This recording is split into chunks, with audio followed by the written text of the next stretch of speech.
black community. It's a black environment with black women and black children in it. We need our weed. I don't wear it, but we need it. How dare you say that we are not interested in families in the black community?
If you don't have a man, you ain't nothing.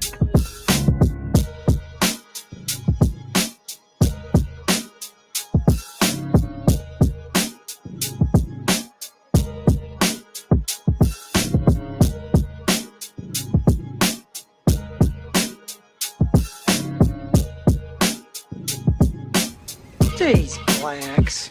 Arab.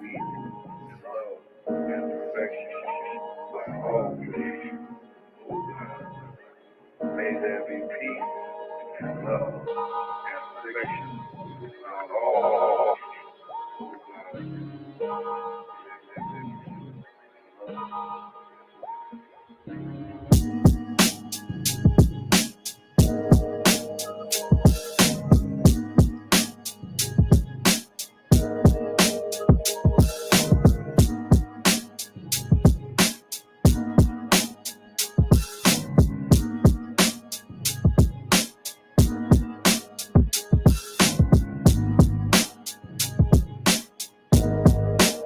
Can a nigga live?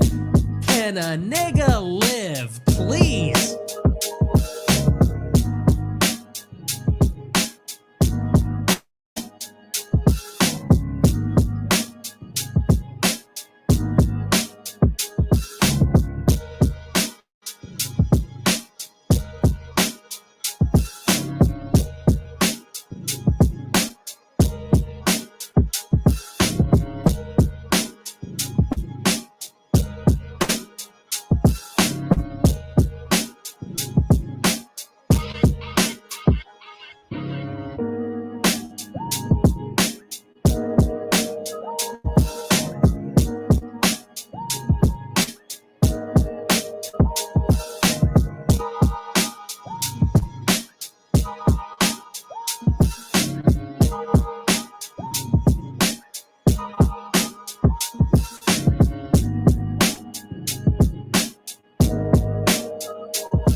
Purchase your tracks today.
What is going on? Mic check, mic check. How's everybody doing out there tonight? I'm hoping Uncle Jeff gets the YouTube smoke signal that I sent out for him, because we kind of were on another panel. We were on Sharon's panel. We didn't really get a chance to connect properly in a way that I could actually make sure this runs relatively smooth. So the only thing I had to look him up. Like, literally had to Google search the nigga so I could find his YouTube channel, so I can then add him on his YouTube channel. And that was the best I could do. But Uncle Jeff made a statement toward the end of the show about family units that it piqued my interest. And I wanted to talk to him about that. I wanted to actually debate him about that concept.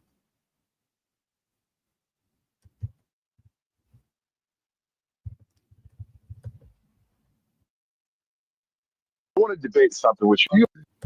Same way. The only way you are going to survive. Yeah, let him explain what he was saying. He's talking about family. That was crazy. Must y'all not listen? I do not endorse everything my speechwriter says, by the way. Okay. Can I have 2 more minutes? You even got hood, Paul. bro. God damn. I have 2 more minutes. Too far. Oh, you know what? Can I have 2 more minutes? Yes or no? Yes. So look, it's 8:53. It's about my bedtime. We're gonna start with Uncle Jeff. Go ahead with your final thoughts, and we're gonna go around like that. Go ahead. Okay. Black people, when you get a chance, I want you to look up the term family. It comes from the root word familus, which means group of workers. Back in the day, when you heard the King of England, the King of England wasn't finna do all that work.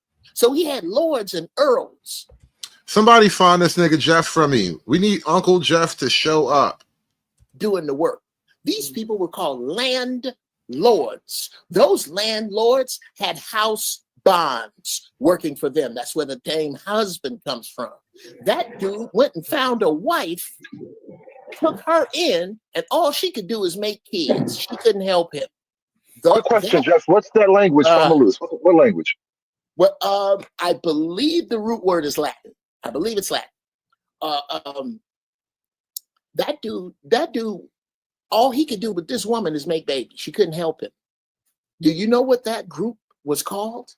A family, a group of workers that live under a landlord to work the land. You don't come from that. You come from tribes. This is why on your way home from school, if you're old enough, you could get your ass whooped 3 times for the same offense, because the whole tribe was of a same thinking. Now, Jeff, I guess, is of this kind of mythical African tribe model. He's a believer in such things. Like there was a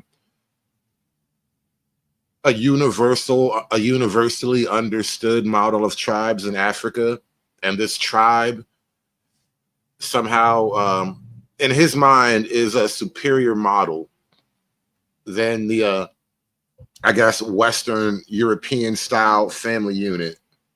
A family is not necessarily thinking the same way. The only way you are going to survive is to make a tribe of those who think like you. And I'll leave it right there. Do you? I was pretty sure it was Familia, Angry Snowman, but I wasn't in a position to challenge him. It just sounded. That's when he said the root word was famous. I've never heard that term before, and frankly, it sounds more like Germanic than Latin. But either way, I knew there was something really fishy about that term. But like I said, I didn't challenge it in the moment. Don't fucking homework. In other words, be a separatist.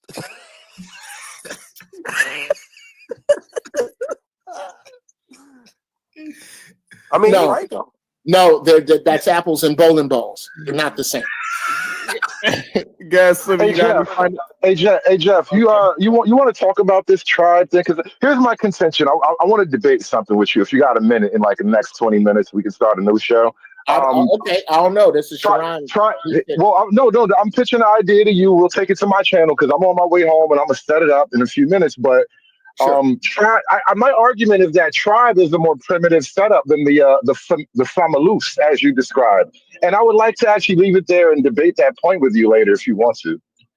Oh my God, absolutely. Okay, so we got a debate tonight, y'all. Hood Conservative and Uncle Jeff is gonna have a dope conversation about So paging Uncle Jeff. Paging Uncle Jeff. We are putting out an APB. Does anybody know the whereabouts of an elderly black man? He wears glasses. He tells jokes on YouTube. Does anybody know where Uncle Jeff is? We are putting out an APB. I have lost Uncle Jeff. I can't find him. Somebody help us out. I don't know if he's forgotten to take his medicine or not, but he is out there somewhere on these YouTube streets, rambling, roaming around. He's supposed to be here now. He had an idea. I thought it was an interesting idea. It was an idea worthy of further discussion and debate. And I'm willing to be proven wrong.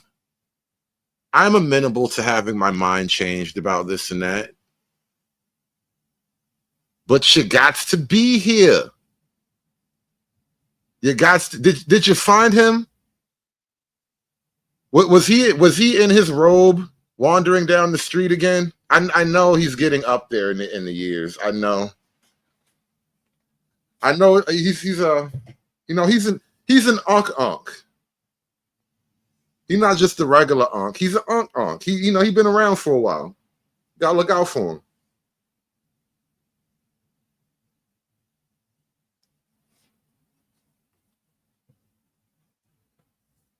So, anyway, you say he was right about the familus root, but that is from unknown origin. Oh, it's not Latin. Understood.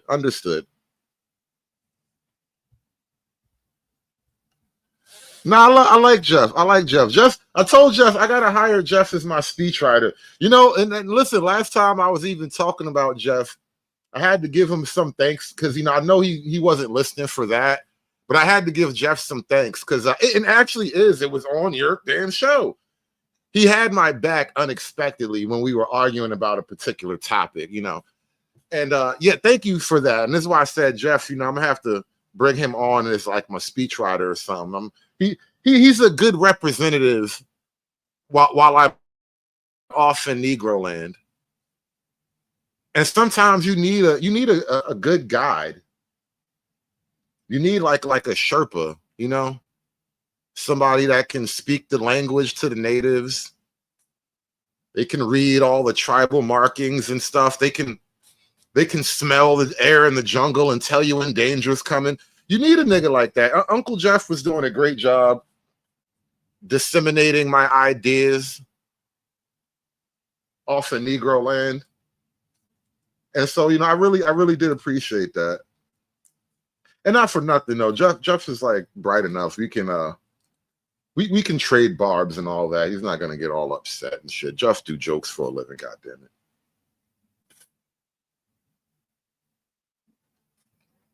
But I wanted to debate this idea of the family. I'm like 20 minutes. I'm like 20. Give me like 30 minutes, y'all. Give me like 30 minutes. Okay. And Awesome.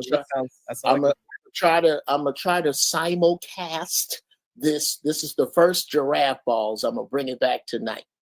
That's what's up. I like that. I like how we build it here. Shout out to Hood Conservative and hold on. Giraffe? What? I don't know if I'm comfortable with this. Okay. You'll be okay. You'll be okay. You'll be all right. You'll be all right. I feel so uncomfortable already. Screenwriter. Yeah, I had to go pull up Jeff's channel. Apparently, like that was a year ago. He did a stream for whatever reason. Like I can relate because you guys know we come up with obscure jokes and topics that you had to be there. You literally had to be there to really understand it. Being a metaphysical cuck and all that. Cinnamon Hitler. Like we've touched on ideas that if you were to just blurt these concepts out loud to random people, they would think you crazy, right? But in the moment, it was funny as hell. And so I don't need to ever know what Giraffe Balls was really about.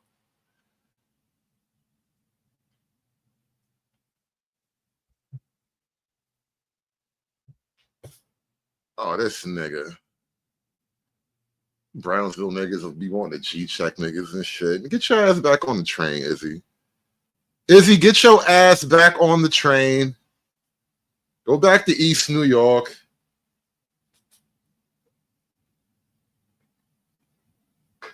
Always on some other shit. Trying to come up here and gangbang. I don't even want gangbang no more. This is why I'm hiring professionals, because I'm not trying to gangbang with you niggas, bro. We done. I'm old now.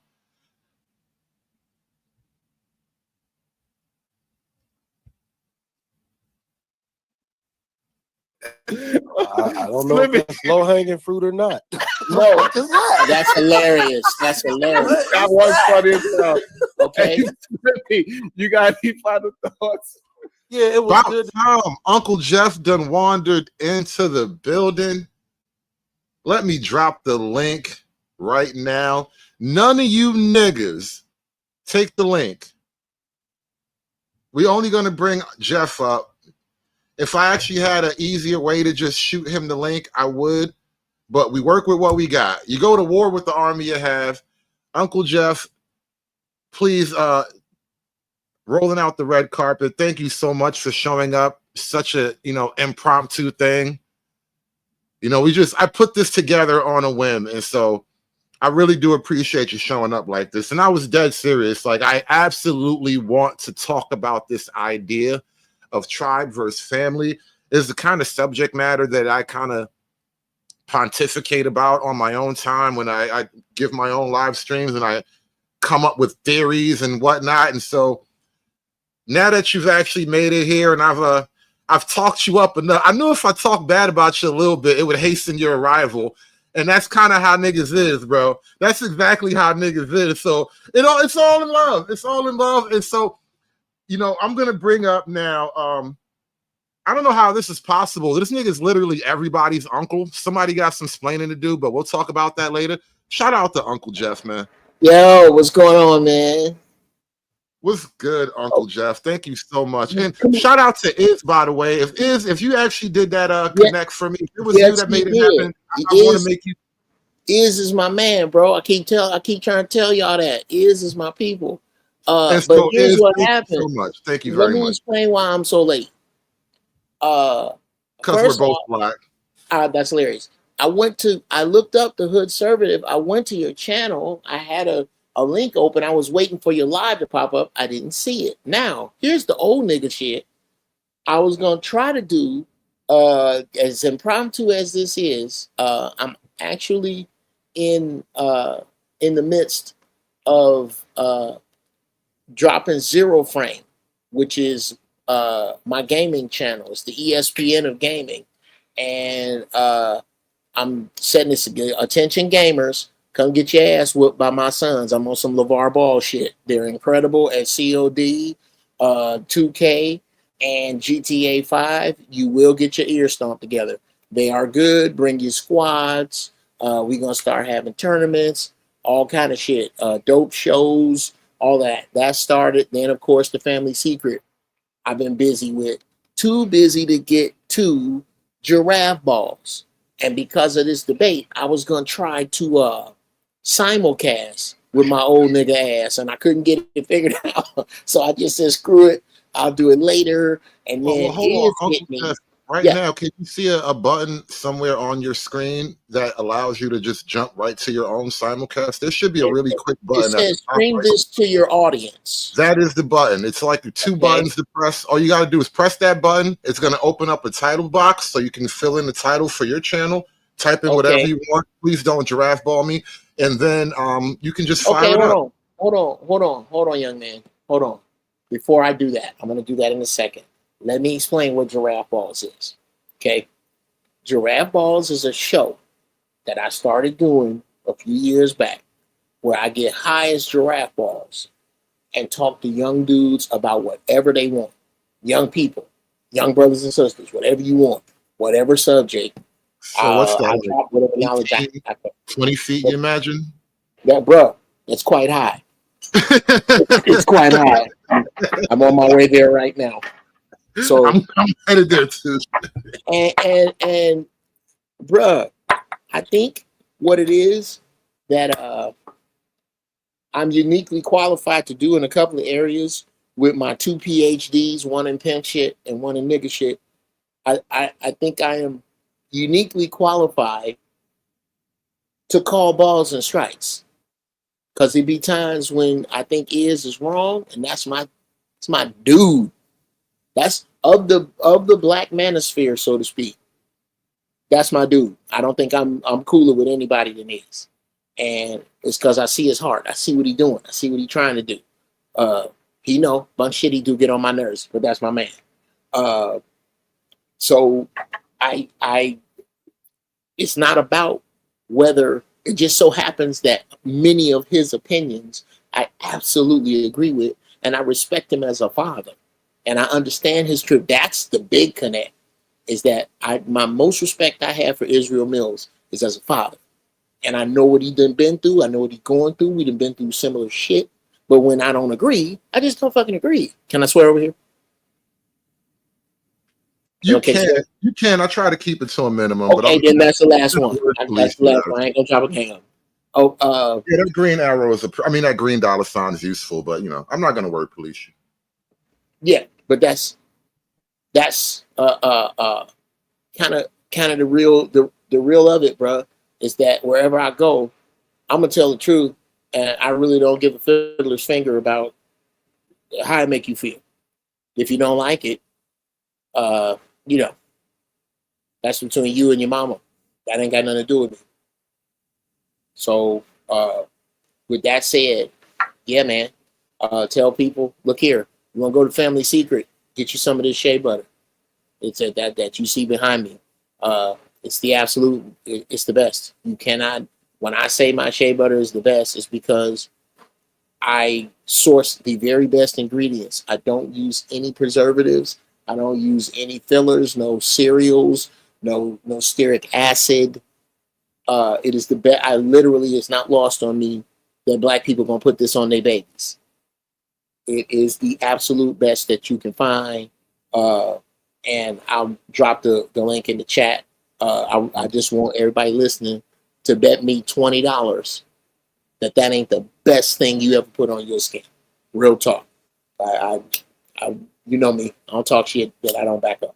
Well, Jeff, I was thinking about this early, and honestly, I did appreciate the sort of rhetorical or ideological support that you lent to me at times. That's why I said I need to hire you as a speechwriter. So, in exchange, loose trade for your speech writing and your general support.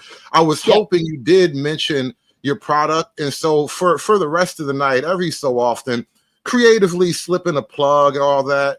And I'm gonna type something in the chat for me real quick so I can rinse you up, and then you can drop actual links directly to your market, so we can. Oh, okay. Hold on a minute. Here. Let me. You know, I'm finna old nigga shit it and go back to my history. Yeah, the YouTube chat. Go into the YouTube chat and then just type something in there, and then I'll link you up real quick. I mean, I'll rinse you up real quick. You need privileges to do that kind of thing, you know? Okay, hold on a minute. Let me. Oh, wait a minute. Did I pop your chat out already? I did. Already in my chat, so yeah. So what you need me to do? Just type anything so I can see you real quick, because your old comment is already gone. Okay. There we go. And all right. Now, what I'm going to do now is give you a wrench. So now you're a standard moderator, and from this point on, you can actually pull up the link to your market for whatever product you have. And anytime you want to actually plug it on air, feel free every so often. Like I said, make some plugs, make some pitches, throw the link directly to the consumer in the chat, and there you go. I'll tell you something else I want to do, bruh. And I want you, I don't know what you use, what moisturizer or what you use. Do I look ashy? I'm not even on camera. No, bro. But we all, I mean, I know you wash your ass. So that's what make you ashy, right? Ashy mean clean. Unless you are just so fucking homeless that, excuse me, unless you're just so homeless that it catch up with you. Ashy means clean. So I know what I want you to do is I'm going to send you a jar.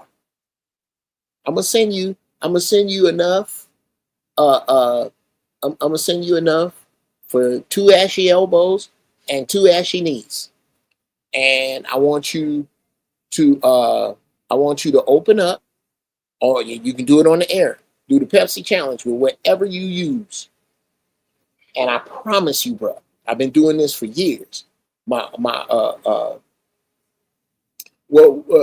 Sir El Cid says this feels gay, and that's Sir. Don't mind the chat. Listen, my chat is gonna give it some crazy commentary. We say a lot of wild shit, so don't take it too don't get too deep in any feeling. I'm not. I just said saying how to feel gay. Shut up, Sid.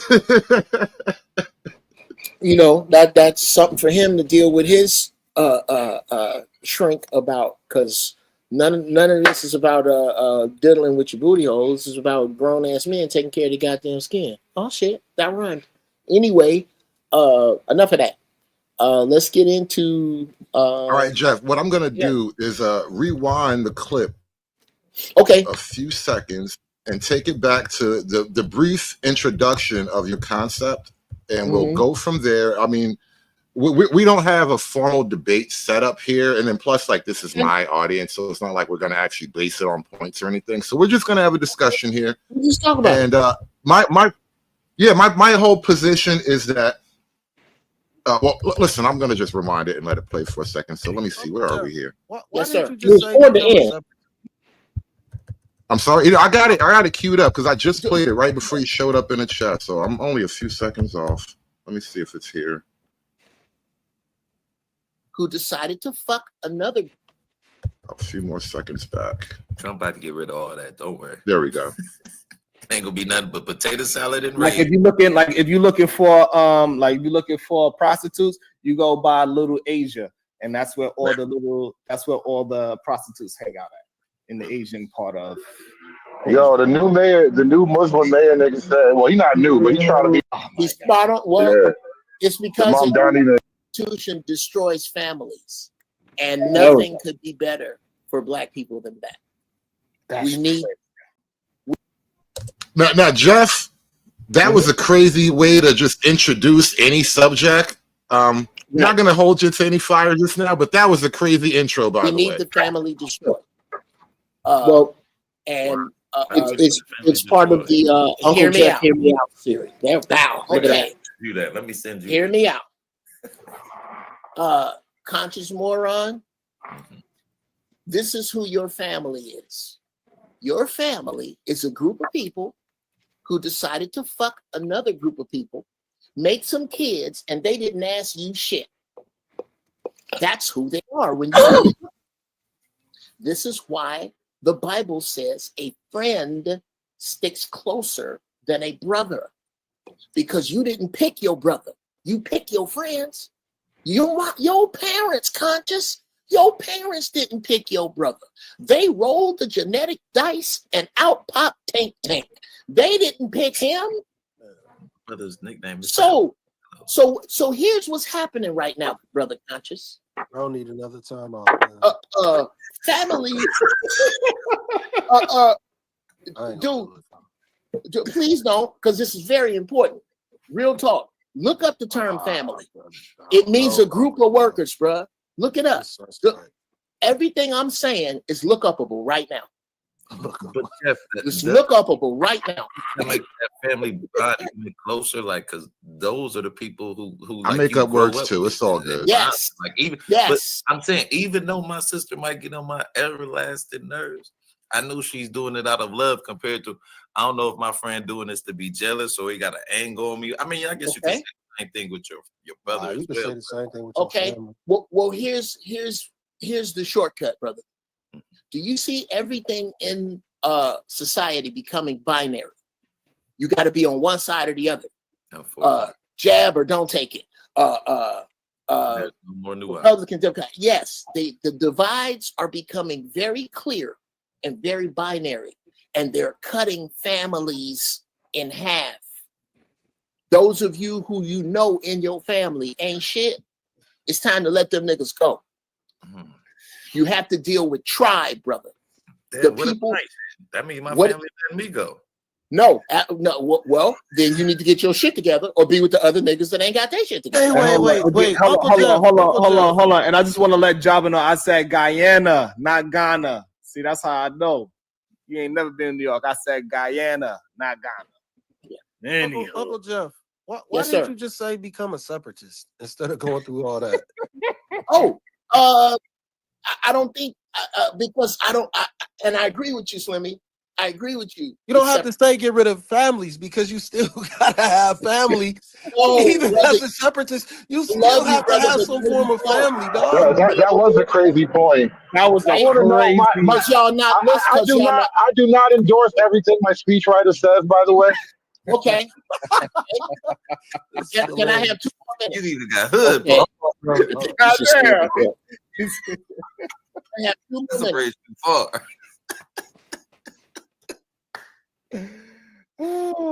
What, are you still there? I think you should stop. Can I have 2 more minutes? Yes or no?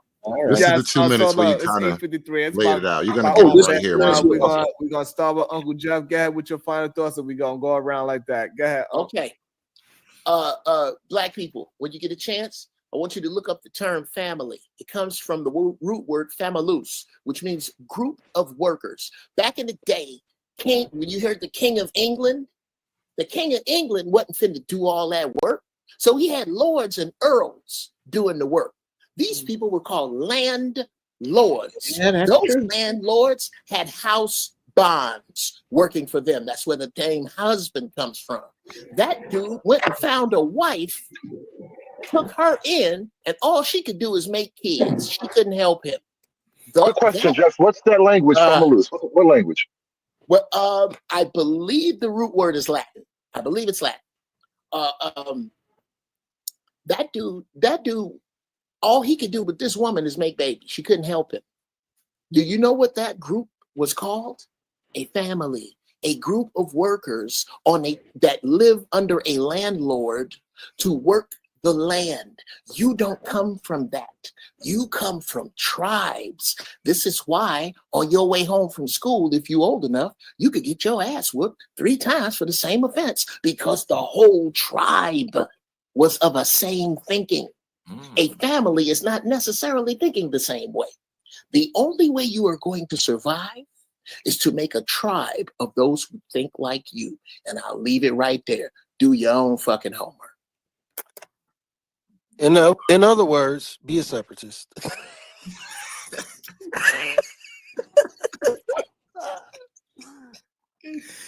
I mean, no, right though. No, that's apples and bowling balls. They're not the same.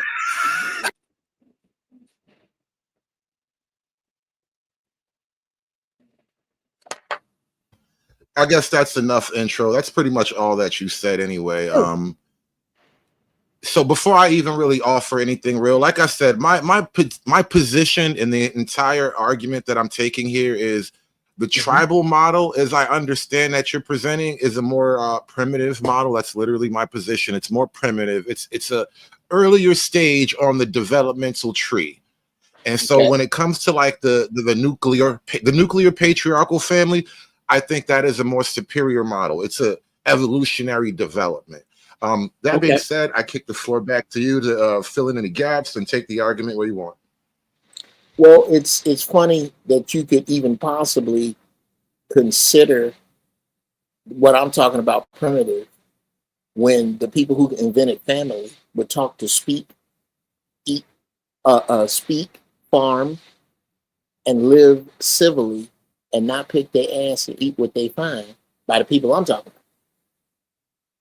about. The people I'm talking about who had tribes before family were the first with plumbing, indoor plumbing. Oh yeah, there you go. Let's because there seems to be some people saying that I'm wrong about the etymology, so I just brought it up.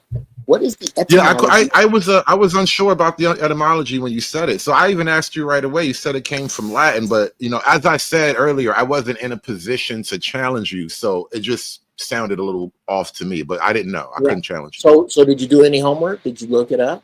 I haven't had the chance to. No, I was, you know, on my way. I'll be happy to read it. The word family derives ultimately from the Latin words meaning household, as in familia, domestics, household servants, familiaris, pertaining to the household, private, familiaritas, familiarity, close friendship, famulus, servant, slave, familitas, servitude. In today's English, family can mean either relatives through blood or adoption, or people who are or will be close household associates or intimates. In other words, long-term household members who are presumed to be emotionally close. I will stop there. Thoroughly vindicated on that. I wasn't going to offer a challenge, and especially now, I have no challenge to offer. Well, bro, you will find this about me. I don't talk shit about what I don't know. The problem is I know a lot of shit. Good. That makes this conversation a lot faster. Okay, I'm 60. I've been around the world twice for free. There's a few things I've experienced, and I have a fairly high IQ. High enough to not talk on shit I don't know. And this is what cracks me up about niggas, is they will attack you with no homework. And this is not you. This is not an aim at you. This is because I said I wasn't gonna. I know it wasn't on me. You said it, yeah. So please don't take any of this. This is aimed at I always. As a matter of fact, I'm gonna start a clip segment. I'm gonna start making this clips. I'm gonna do it with this one. This is my first official one. Porch monkeys in the chat. I'm discussing the porch monkeys in your chat. There's always that. Who have done no research at all. Don't be mean to the chat. Oh, I'm not being mean to them. We're just a friendly group of racists. Don't be mean. Okay, well, No. well, I don't think any of you are racists because you don't have the power to be racist. Racists make policy. See, racism isn't about. Yeah. See, I like there you that go. take. I like that take. Yeah, you have no power. You have no power over me. Yeah, I like that. I wish I could tell you it was mine, but I got it from my man, Dr. Claude Anderson, who breaks down racism very clearly. Racism is a team sport where groups of people get together by ethnicity and deny privileges or resources from another group. That don't have a goddamn thing to do with you and nobody else that you know, because niggas ain't keeping shit from white folks but seasoning. There ain't nothing you keeping from them. Nothing. Right. So you're not racist. You don't have the power. Well, I didn't want to bring you up here to debate racism and racial issues. No. I'm sure they'll come up in conversation though. But sure. And like I said, don't mind the chat. These are like the good racists. They're don't worry about them. I don't. I don't. Remember, dude. This ain't even for them. I'm using them to hustle my clips. I ain't even mad at them. I want them to keep putting ignorant shit up so I can keep shooting it down so I can make dope ass clips. They're helping me out. Thank you. Please parade your ignorance. I want to kind of tie it back to the point in discussion, which is now you said you took a little bit of issue with the idea that I would call the tribal system a primitive system, and I'm not making a sort of like a moral judgment by calling it primitive. I mean, it's merely a chronological delineation. Okay. The tribe comes before the actual patriarchal nuclear family. And so it is primitive in that sense that it is from the very basis, from the very base of human development. We started there. We worked our way up to the nuclear patriarchal family. And it is on that grounds I'm calling it primitive. Well, and that ground is strictly freaking quicksand. It's mud. Okay. Because the European concept of family is far and wide more primitive than that of the tribe. Think about this, and especially where we're going. Let's just pretend you're right and I'm wrong about everything from yesterday back to the beginning of light. You're right and I'm wrong about all of it. Am I wrong about this? That we are at the end of an empire. Let's just yes or no it. Am I wrong that we are at does it look to you like we're what's that? Closest to the end. It's questionable. We are closest to the end we have ever been in conceivable history. Yes. But the end is still a question. We can stay there. We are the closest we've ever been in conceivable history to the end of this particular empire. Everyone, in the words again of John Henrik Clarke, you have no friends. Your friends are you. Who? The cops? The white supremacists? The bikers? Who? Who are your friends? We didn't piss the Mexicans off. So, when this folds, and it is, anybody who argues that has been made comfortable by America's arrogance. This shit is unfolding in your face. When it does, here are the people who are going to be able to maintain. Carpenters, plumbers, electricians, IT dudes, people that work for the street, for the city, people who are useful. If you notice, all of the social programs are being done away with. If you do not have an acceptable, usable social skill, God bless you. And I'm not talking about paper pushing. What's going to happen? We got to tie this back to tribe and family, bro. Here we go. Here's how we do that. The people who are effective are not 100% of your family, conservative. The people who think the way you think are not 100% of your family. The people who move how you move on your level of intelligence, I would venture to guess everybody around you is not, or most of the people around you are fairly usable people, fairly useful people, fairly intelligent people. I'm going to say that is not true about 100% of your family. I'm going to say that the other percentage of your family that finds themselves incapable of fixing a flat, can't tell north, south, east, and west without a phone, can't ride a bike without a helmet. Those ineffective people are about to be thrown in the French fry grease, and they're not going to be able to help you. The people on the list that I just gave are going to be the people that can help you. That's what I believe. In that, those people are going to form tribes. The women you complain about, conservative. Yeah, let's just use you. You're going to wind up, you agree or not, you're going to wind up the leader of a tribe. Do you know why? Because it's not a secret that you're very smart. Niggas is going to come find you. And other niggas like you are going to find yourselves in the front. Then you're going to find yourselves in Congress. And in that Congress, y'all gonna all agree that these old funky scallywag heifers is out. They're not gonna work. If they will not take instruction, if everything you gotta say is word for word, how are they going to help you in times of crisis? They're not. They're out. You will deal with those who get down how you get down. And do you know who you call them? A tribe, bruh. I got a tribe. Let's just say the people that roll with me when this shit hits the fan, and the people that roll with you when this shit hits the fan, more than likely are going to be, yes, sir, Mad Max. That's where you going. I know you don't like it, but take a good look. The people that think like you and I think, we will probably have a lot of congruencies. You might have water, and I got a bunch of dudes who know what they're doing. Okay, well, they gonna give us the water. We gonna do what we doing. We gonna make this shit work like that. The people in that make that shit work, those are tribes, bro. And they're not gonna come from 100% of the people related to you. I'll land it there.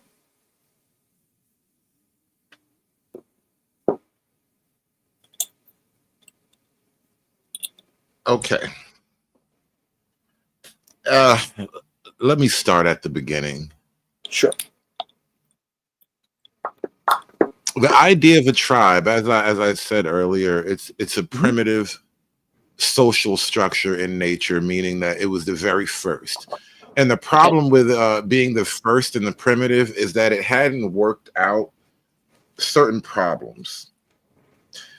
For example, like this is sort of a colloquialism, but you talked about tribe earlier, as in you referenced a particular phenomenon, and that you wouldn't just get beat by like your home, you got beat by the neighbors and all that if you misbehaved as a child. Which I get what you mean. It's a vague image of a certain type of way of life. I would argue that what you just described isn't a reflection of a tribe per se, but that's not really the thing.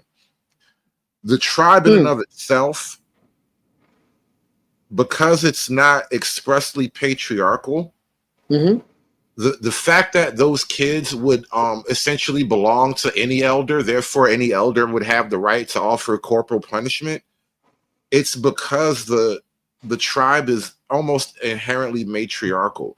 If the tribe isn't expressly patriarchal, it's a matriarchy by default. And once you become a patriarchy, then you start to already walk down the road of nuclear family and building a wall around your hut and all that, right? And so the thing is, the tribe wants to own things communally. Communal ownership isn't true ownership. It's like the whole thing about, I don't know. I wish I could go back in high school and remember how I saw this thing. My teacher had it on the wall. Like, there was a job. Everybody was supposed to do the job. Nobody wound up doing the job because everybody thought somebody was going to do it. And eventually it never got done because nobody did it. Okay. Right. And they were using like everybody, somebody, nobody as like singular people, but it was a play on words too. Yeah. So, everybody. So yeah, I remember that. I've seen that. So that is in essence the nature of communal ownership, right? If nobody owns it, then the effective decision making that is required to get to a higher level of existence, to actually be able to expand territory and control larger bits of territory, these are all developments that came along with the process of a patriarchal family structure. So now once we get to the actual patriarchal family, in the tribe, you can never be sure that your children are yours because you don't necessarily own the woman. The women belong to the tribe just like you do. And so if you don't actually know that you own the kids, there's no particular unique father-son bond that's built that can actually produce your individualized efforts as a father that you would pour singularly into your offspring that you know is yours. You no longer really give that child whatever extra advantage or boost he may have had otherwise, right? Okay. Because now they're all on this similar bastardy level. Okay. And when it comes to things like property and all that, like who gets to have a big house if we're all a tribe together? So now why even work harder? Why even strive to be the best if I can't have a bigger house than the guy that ain't worth shit, right? Like these are all concepts that the tribe has not or cannot work out on itself. So it's not just primitive in terms of chronology. It is primitive in terms of productivity and almost capacity. Like you don't have the capacity to evolve until you actually change your structure. And I have more, but we'll stop there for a minute. Okay. Well, let me explain. Let me set up my tribe. Okay. What are we? 2024? It's 2030. And it just so happens that when the feces hit the rotary oscillator, when all this came unglued, I was here in the city of Pasadena. And or wherever.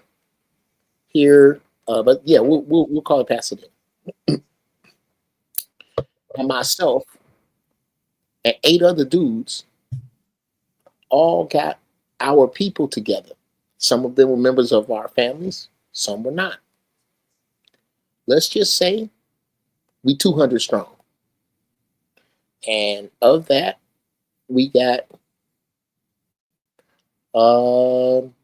70 men. The rest women and children. It works like this. Your lighting is really dim right now. You kind of it's dim because I'm outside. I'm outside. Okay, it's dark out. All right. So yeah, the sun's going down. So I'll just go there.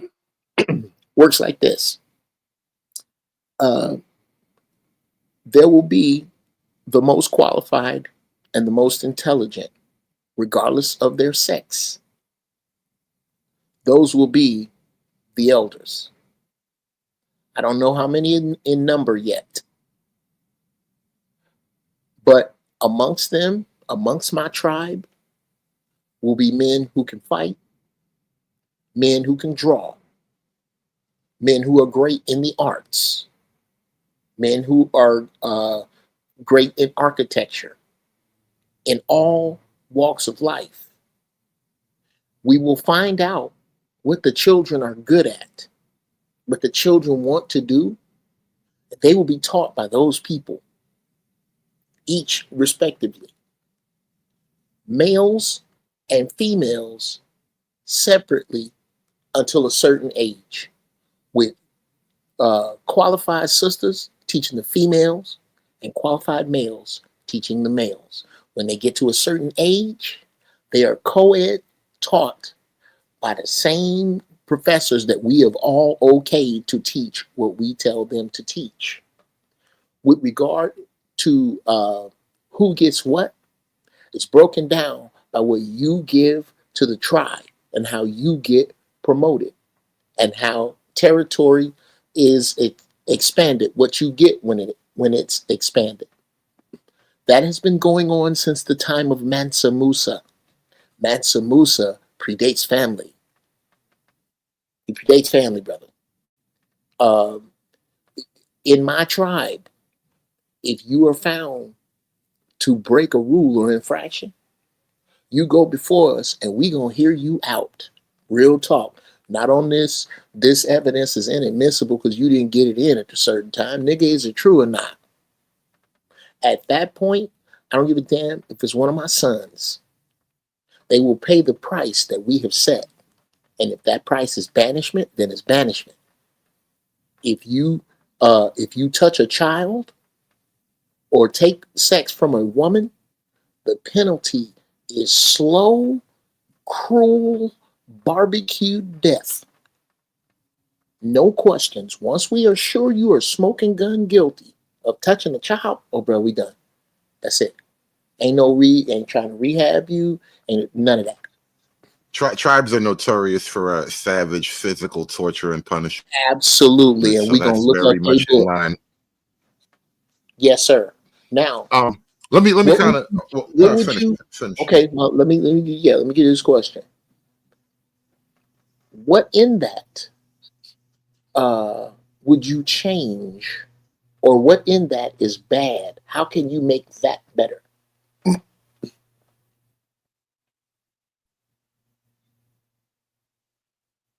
Let's assume I don't change anything. Let's assume I operate within the confines of your Construct. theory. Sure. Yeah, your construct, the universe that you just built for us, right? You know, shout out to Sugar Bum. It's Game of Thrones, right? Now, what I envision in the long run is eventually an order will assert itself. There will be a man who has 4 or 5 sons, and those sons will eventually become prominent in certain key positions, and those sons will have children of their own, and they will solidify those positions, and then they will begin to hold on to power and authority and quite literally some property for the sake of their own children. Because don't you love your children? And it is through that process that the idea of patriarchy will reassert itself. And it may very well be tyrannical dictatorship. This is all mine now. Our family is going to now start a dynasty. We're going to be the Jackson dynasty, and we'll rule for 1,000 black years. And it could very well be that, right? But that is kind of what you're not seeing in your own vision. That communal thing where we're all ruled by a tribe of elderly wise people. Some big guy is going to come along and take it all. Okay. And I'm going to help him. Let's learn together. Let's learn together. Because I believe the tribe of Kush didn't have this problem. And let's see. I do believe they predate anything white. Let me just check. And I don't know. I'm not saying I know. I'm checking. Oh, okay. Yeah. The Kingdom of Kush. Yeah. If you don't mind, I'll just read it, or I can share it with you. The Kingdom of Kush was a powerful Read it out. Yeah, walk us through it. You breaking up? I'm sorry. Read it out. I got you. Read it out. Oh, okay. I just Googled the tribe of Kush. The Kingdom of Kush was a powerful civilization in ancient northeastern Africa, located south of Egypt along the Nile River, flourishing roughly from 1070 BCE to 350 CE. Excuse me. It was known for its distinct culture, which combined Egyptian influences with local traditions. Kush was a major center of trade and exerted significant influence on the region, even briefly ruling Egypt as the 25th dynasty.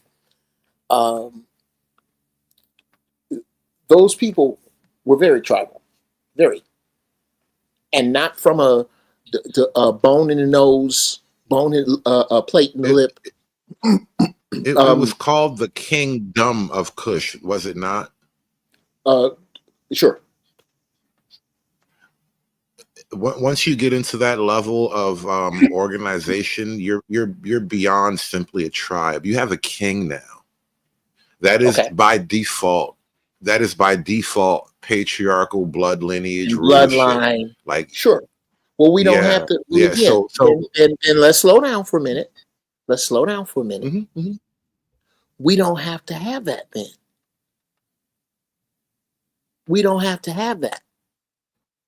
Our tribe is ruled by a group of elders. Those elders are voted on. But now, is this going to be perfect? Are you trying to get me to high hurdle humanity? I'll tell you I can't. I just see that there's a better way to live than the way we live now, and we don't have to. And that this time that I'm speaking of is not something that I'm the first one to speak of, or the way that I'm speaking. This is what I think. This is what I invite. I'll say this again. This is what I invite y'all. Look up just for a second. John Henrik Clark. Have you ever heard of this brother? There's a movie called A Great I have by name, but I'm unfamiliar with his actual work. Brother, I am telling you, you are in for a treat. Because believe it or not, he agrees with you. He just looks further back. His name, it's a movie called A Great and Mighty Walk. It's narrated by Wesley Snipes. It is an excellent view. I strongly suggest that you watch that. Look up Dr. Claude Anderson. This is where I'm getting this from. And this is what I need. I need you and the eloquent sophisticates in the chat to do a little homework. Get back to me on why Shayante Diop, why Dr. Phil Valentine, why Dr. Claude Anderson, why Dr. Francis Cress Welsing.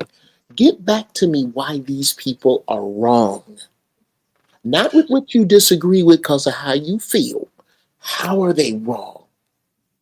You know, Uncle Jeff, and I had a feeling this sort of area of discussion would be loosely related to the topic. But Okay. let's kind of let me pull back. Let me rip off the scab, as it were. Sure. I think Black folk in particular, and I'm going to use you as sort of a large stand-in for this kind of whole ball of wax I'm talking about, where a lot of Black folk who have really, really internalized that entire body of knowledge. Scour my shit. Yeah.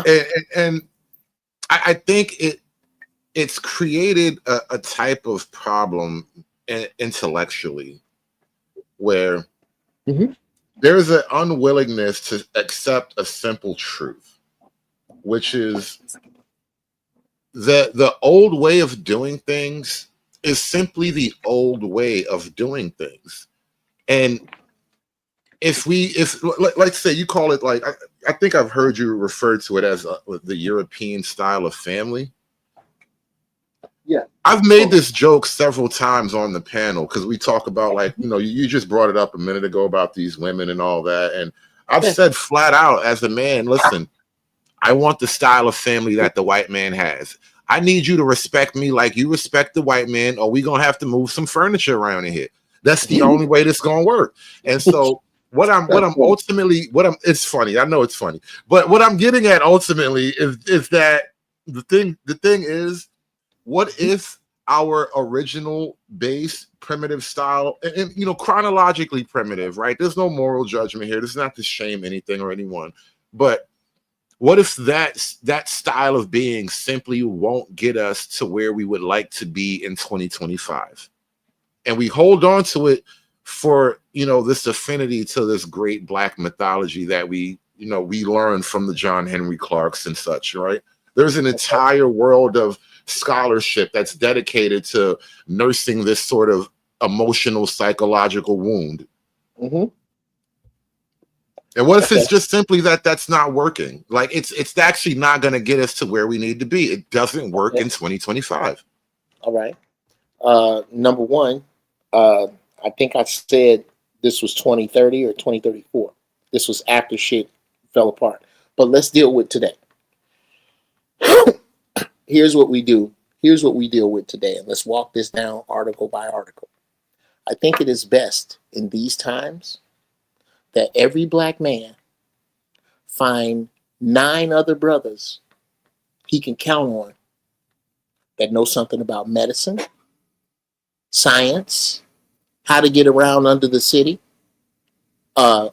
carpentry, growing food, martial arts, how to use weapons, how to preserve in various areas, so that if you need help when no help is coming, look at FEMA. You can band together and aid one another. Learn to barter already. The car industry is gone. I need someone to argue that for me. No, for what it's worth, Jeff, I am not disagreeing with you on all this sort of prepper planning. Yes, that is not my contention. But I support those ideas from this standpoint. But that is not our point of contention. That will work in 2025, right? That's fair enough. But I don't disagree with that. Hold on, just a second. This works tomorrow. Somebody said this is bleak. No, 400,000 people being laid off at one time is bleak. That's what's bleak. Your news is bleak. The fact that wealth has been calcified into the hands of 2% of the people in America, that's bleak. Runaway inflation is bleak. What I offer is solutions. And here's one. 100 pounds of beans is much cheaper if 10 people buy it.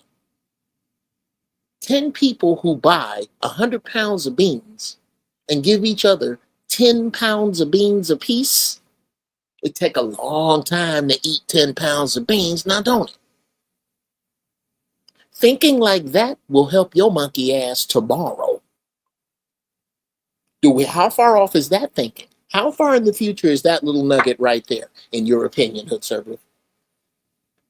Since it might be, it's a little bit too dystopian. How far do we need to go in the future for that to make sense? No, that's all relatively sound. I'm not gonna pick a bone with that particular view at all. Okay. Let me ask you a question though. Earlier, when I played a clip, you said something about the family unit needs to end for Black people. Yes. Let's walk through that thinking. Why do you believe that the nuclear patriarchal family unit is a superior model, or do you have a better model? Do you think the tribal model outside of let's not say that it's why don't I just explain my model? Yeah, okay. I'm sitting here with my son Blakey, who I'm not gonna ask to chime in, but he's very proud of him. He's part owner of the Family Secret on his way back to Sacramento State as a sophomore. And don't forget to plug the Family Secret. Niggas be needing shea butter, bro. Yes, sir. Let me refresh the topic. Yeah, get you some Family Secret shea butter. Go to ZeroFrameStudios.com, which is also my gaming channel. We can talk about that in a minute. But here's how he was raised in my house. There is a higher power that I, as the father of this house, bow to, that I pray to. After me is my wife. After my wife is my children. And nobody in here will be treated with any less than love, honor, and respect. But the kids will get their ass tore up if they get out of line. I will provide now, for you. Jeff. Yes, sir. You know that's very patriarchal, Jeff. Oh, well, brother, you can call it what you want to. But I say, and this is not any different in tribes. In tribes, the man runs shit. In my tribe, the men will run shit and will keep shit in order. In the words of Chuck D, they ask me where I get it from my pops, because with a man in the house, all the bullshit stops. Now, Jeff, I think maybe we're going to have to move into a slightly different territory, because perhaps there's a linguistic issue on the table here. Yeah, it might be. You're saying tribe, and I'm hearing something like I'm hearing bone in the nose. We don't even know of a better way of living type of thing. And what I think you're describing in practice, though, is let's not even assume it's, shit has to hit the fan, right? Because obviously shit hits the fan. I think, what you're saying is probably it's the best way to go, right? But that's not what I think we really want to talk about. Not what I think I want to talk about with you. Let's talk about something else. When you say tribe, I think what you're describing is a group of men, because you mostly named men. Yeah, I mean, you're willing to accept women who can do a job, but you're mostly named men who are on the same page with other men working toward a goal. And I would argue that as much as you can call that a tribe in its most base, loose definition, that's more like a community in the modern sense of the word. And I think beyond that, you actually are still patriarchal, because what you just described is literally God, man, woman, child. Okay. I'm okay with that. Right. And so that being said, I think now you're talking about more of a system of governance. And so, because when you talk about, like, you know, crimes being committed or things maybe that need to be done on a group level, you're talking about, you know, a committee of wise elders. Now this gets into a different thing. It almost sounds like, is communism better than monarchy? Oh, okay. Because you represent, you're speaking from a more communal position. Okay, and in terms of this conversation, I'm arguing monarchy.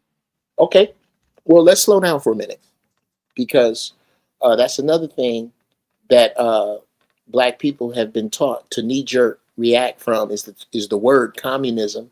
Maybe because democracy has done them so well. I need you to look up a man. Have you ever heard of a man by the name of Paul Robeson? A little bit, yeah. Okay.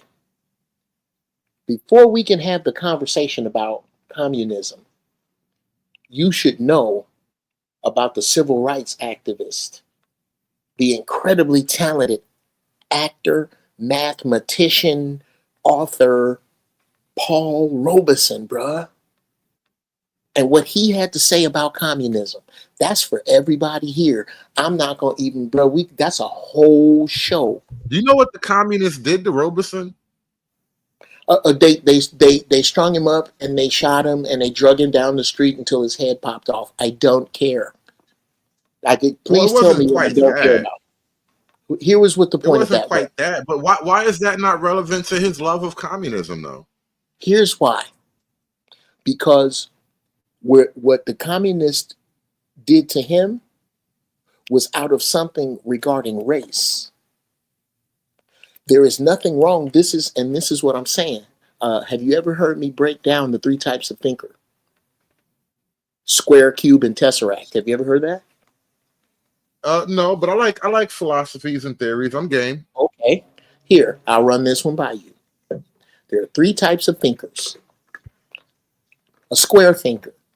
A square is an object that is 4 equal sides with 4 90-degree angles, one-dimensional. God said it. I believe it. That settles it. The 4 food groups. Milk does a body good. There are no aliens. Anybody who thinks there are is crazy. Square thinker. Next up from that is a cube thinker. A cube is a 3-dimensional representation of a square. A cube thinker will allow new information in, but only if it fits the information I already have.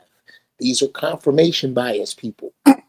Those are generally the people who you get into debate with, that I see your point, that they basically stand on the Democratic wine porch to argue back at you. They're smart. They're not square thinkers, but they're not letting anything in that doesn't match what they have. A tesseract thinker is an individual who thinks like a tesseract. A tesseract is an 8-dimensional representation of a cube. A tesseract thinker is one who looks at information, does not care where it came from, takes the good parts of the information he or she can use, and throws away the rest. This is what allowed me for so long, even now, to listen to the teachings of Dr. Umar Johnson, because I don't care that he likes pussy. I don't care. I think it's a shame that he stole that money, or he squandered the money, or he mismanaged the money, or whatever it is that's going on between him and the school, him and his daughter, all of that. That is to the left of the smart things he has had to say that I absolutely agree with. So you know what I do? I extract those smart things because they benefit me. His relationship with his daughter, whether or not he stole or embezzled or mismanaged that money, the fact that he may have paid for some pussy or that he likes some woman doesn't. None of that helps me. So I throw it away and keep the rest. That is a Tesseract thinker.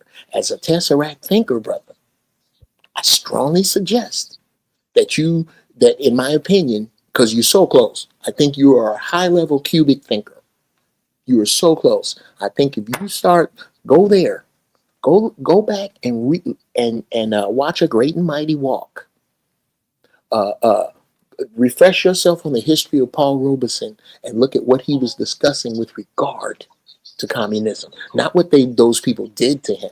Look at that, and then let's have this. I'd love to revisit this with you after you tell me something to go look at. I'll tell you something to go look at, and we come back. I don't even think I have any homework for you right now. I'm just doing all this off of pure freestyling and whatever's in my mind at the moment. Let me stop for a minute. Let me stop for a minute because I have it. Please, hold on just a second. Please, okay. I'm gonna put my number in the back chat, bro. Text me, hit me. Let's keep this going. I dig this. I dig talking to you because I don't judge you for how you feel. It's just facts. So fair enough. We can exchange numbers. That's great. I'm noticing something. I'm sorry. I'm slightly distracted. I'm noticing a problem. I want to talk to my chat. I had this problem earlier this morning, guys. I don't know what's going on with StreamYards, but if you have sent any super chats at all, I have not been able to see them. Wow. They have not been highlighted. I have not been getting any extra comments letting me know. Nothing has popped up whatsoever that's told me I have been getting super chats. And I'm going to try to watch the chat. I'm going to turn my phone on and keep the chat open on my phone, but I cannot.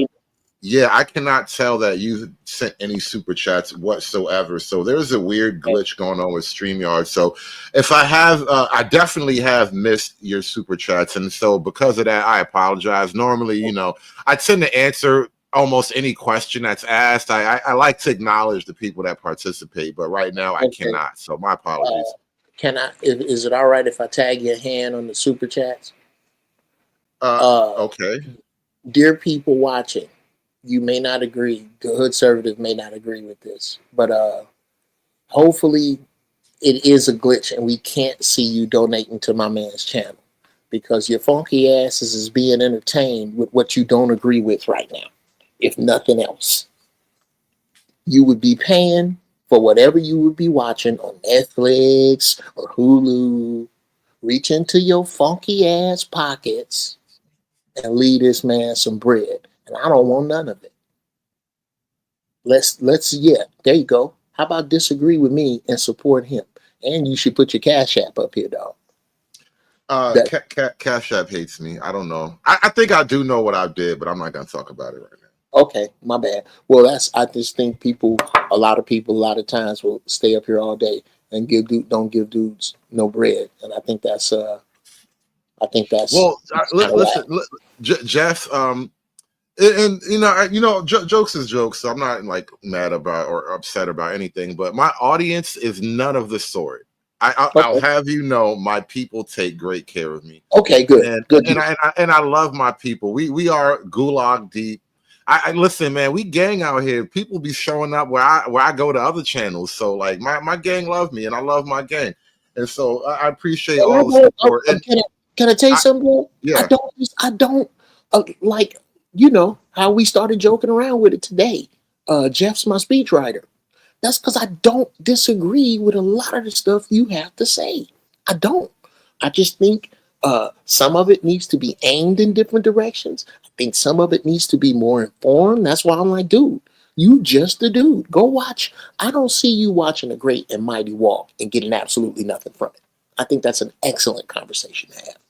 Well, I mean, honestly, Jeff, like, let's have it out, right? I almost thoroughly disagree with the pro-black position to the point where, like, you mentioned Dr. Henry Clark, and here's one of the reasons why I'm unfamiliar with his work. I just haven't cared to look. And when I first started, like, when you said you looked for me earlier, you went to my old channel. That was a channel that made everybody love me, right?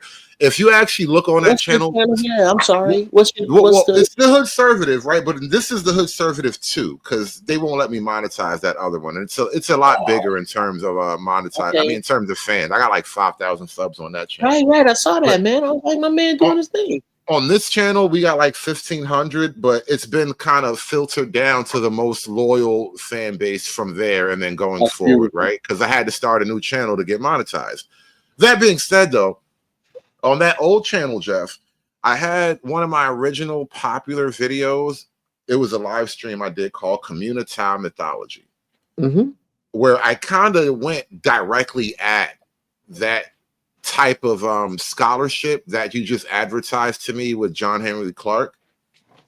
And so one of the reasons why, like I said, I don't believe in a great deal of that kind of scholarship, because I think it's a part of the reason why Black people in America have not got it together to the point where Black folk are satisfied with our position in America. I think that sort of thing holds you back. For the example, this is a very, snide kind of remark, but I'm going to throw it at you because you'll get what I mean, I think. The Black Studies programs at colleges and universities, nobody who goes through those programs can build a house or a car or lay a brick or map out a road system or plan your sewage for a city. The Black Studies program is essentially like self-aggrandizement, and I don't think it helps us. Well, I'll end there, and you can fight me now. Sure, you could. I wish you could tell me what American history class makes you a plumber. If you could, fair enough. Let me know if what American studies. Man, I just learned everything about Thomas Jefferson. Now I know Kung Fu. I don't think that's how it works. So I do think that's how it works, but not how you just said it, though. Okay, well, break it. Yeah, you're gonna cross that bridge for me. Okay, here it is. Here it is. American history grounds you in America, which by default makes you a better American citizen. And whether or not Black folk landed on these shores against our will, whether or not you think you were born here and you sprouted out the ground, melanated in some kind of Native American nigga, whether or not you believe those things, you are at this present moment a citizen of the United States of America. And it is my contention that a lot of this Black studies type of pseudoscience is really the word I use for it. A lot of that stuff is actually built to keep you from becoming a more productive American citizen. It is actually, it's created in the spirit of America is bad for you, therefore you should be oppositional to America. It's effectively setting the house on fire that you want to live in. Okay. Number one, the thing you said about Black studies is counterproductive to forward movement. I'm going to need you to explain the Nation of Islam. They have their own. I think they have the Nation of Islam. I'm gonna talk a little of their business as much as I can, but they have an economy that is absolutely thriving. That is just their economy, trading money with one another. So I'm a little too. That's an easy one. That's an easy one. What you're saying only holds water, and like I said, brother, you need to humor me and watch John Henry Clark. Humor me. There you go. Can I respond about the NOI? Okay. Yeah, sure. I have never really spoken harshly against the NOI. I disagree with some of their ideological positioning. I have never spoken harshly against the NOI as a community, as an organized body of people, because they are very much that, an organized body of people. And in that regard, they are highly successful in that model, right? Now, that being said, the NOI is not really a Black studies type of thing. That is one. It's a religious. It's a religious base and it's a religious movement in and of itself, right? So NOI is Muslim. Now, whether or not the NOI is, sort of a slight hybrid of Islam and Black Americanism, at the heart of it, there still is Islam. And so it bounds you to, again, a patriarchal system. And that patriarchal system is at the root of their success. And so what they've created with Islam is not a Black thing per se, but a relatively Muslim thing. Okay, let's back up a little bit. Number one, let me be very clear. I am not a member of the Nation of Islam. I am not a Muslim. But many of my friends, many of my dear friends are both. And I'm talking about dudes I grew up that were straight up killers. Some got caught, some didn't. That their lives were absolutely changed 180 degrees around by the Nation of Islam and the teachings of the Honorable Minister Louis Farrakhan. I've seen it with my own eyes, brother. I am not a member of the Nation of Islam for 3 reasons: earrings, weed, and cussing. I can give up pork. Black women are my preference, but I don't believe in organized religion. I don't. Shout out to Brother Reza Islam. He's a very dear friend of mine. So I'm not talking about these brothers from their religious perspective. The only reason to bring up their religion is perhaps that's what has all to do with their discipline, their respect, the respect they command when they walk in a room. You asked me to bring up a group of people, and I'm gonna need you to explain that, bruh. If it don't work, if you're gonna tell me that, here's your problem. Do you know who turned me on to John Henrik Clarke? Muslims. Do you know who turned me on to Brother Claude Anderson? Muslims.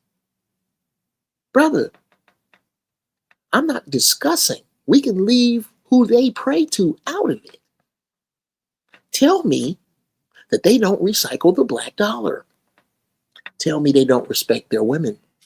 Tell me their women don't respect. Well, again, I said I don't have any harsh words for the organizational structure of the NOI. You don't even on my own channel. I do not go not against, but I'm just not an enemy of the NOI from my position as black right wing guy, black fascism and all that. NOI is not really an enemy of mine ideologically. I disagree with some of their positions, but I don't see them as somehow wrong or bad in any way that deserves attention.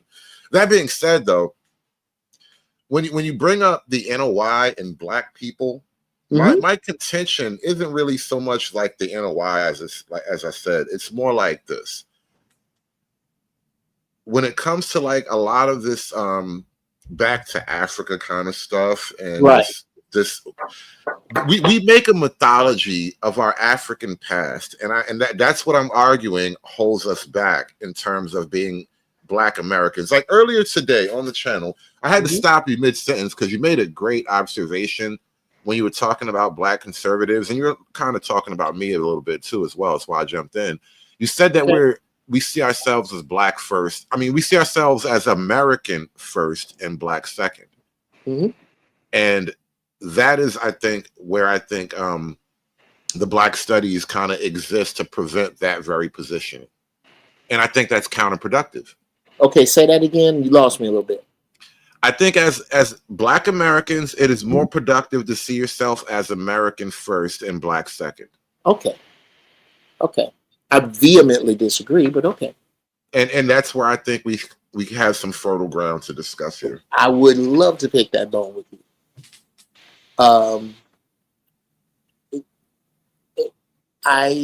It's almost like the same thing I say about the Bible and Christianity. Black man, Christian, reader. Pick two. You can't possibly be all three. You're going to have to sacrifice one of them. In that same frame, Black America has. Hold on. Run those three back one more time. I lost you for a second. I said, Black man, Christian, reader. Pick two. You can't possibly be all three. A Black man, a Christian, and a leader? Reader. R-E-A-D-E-R. A reader. Oh. Well, okay.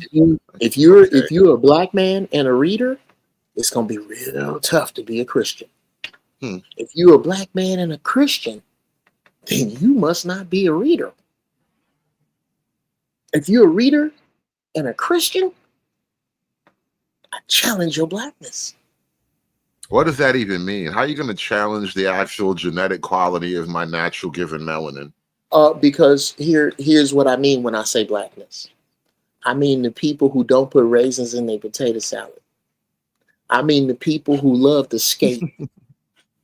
I mean the people who they 18-month-olds, you can put them on the floor and put on some Earth, Wind, and Fire and all them little babies dance and step. That's who I mean. I mean the niggas off of 60th and Damon. The niggas in New York. I mean them. That's who I'm talking about when I say Black. I mean the pick with the fists in it. I mean all that beautiful shit. Jeff, you see what I mean? When I say the very introduction of a thing like Black Studies is actually it's created to prevent you from really becoming a full-blooded American. And I think you just showed an example of what I mean by I challenge your Blackness. So because you challenge my Blackness, I can't actually expound on my thought process. I love you, but I'm going to have to stop you. Go. I'm not an entire American.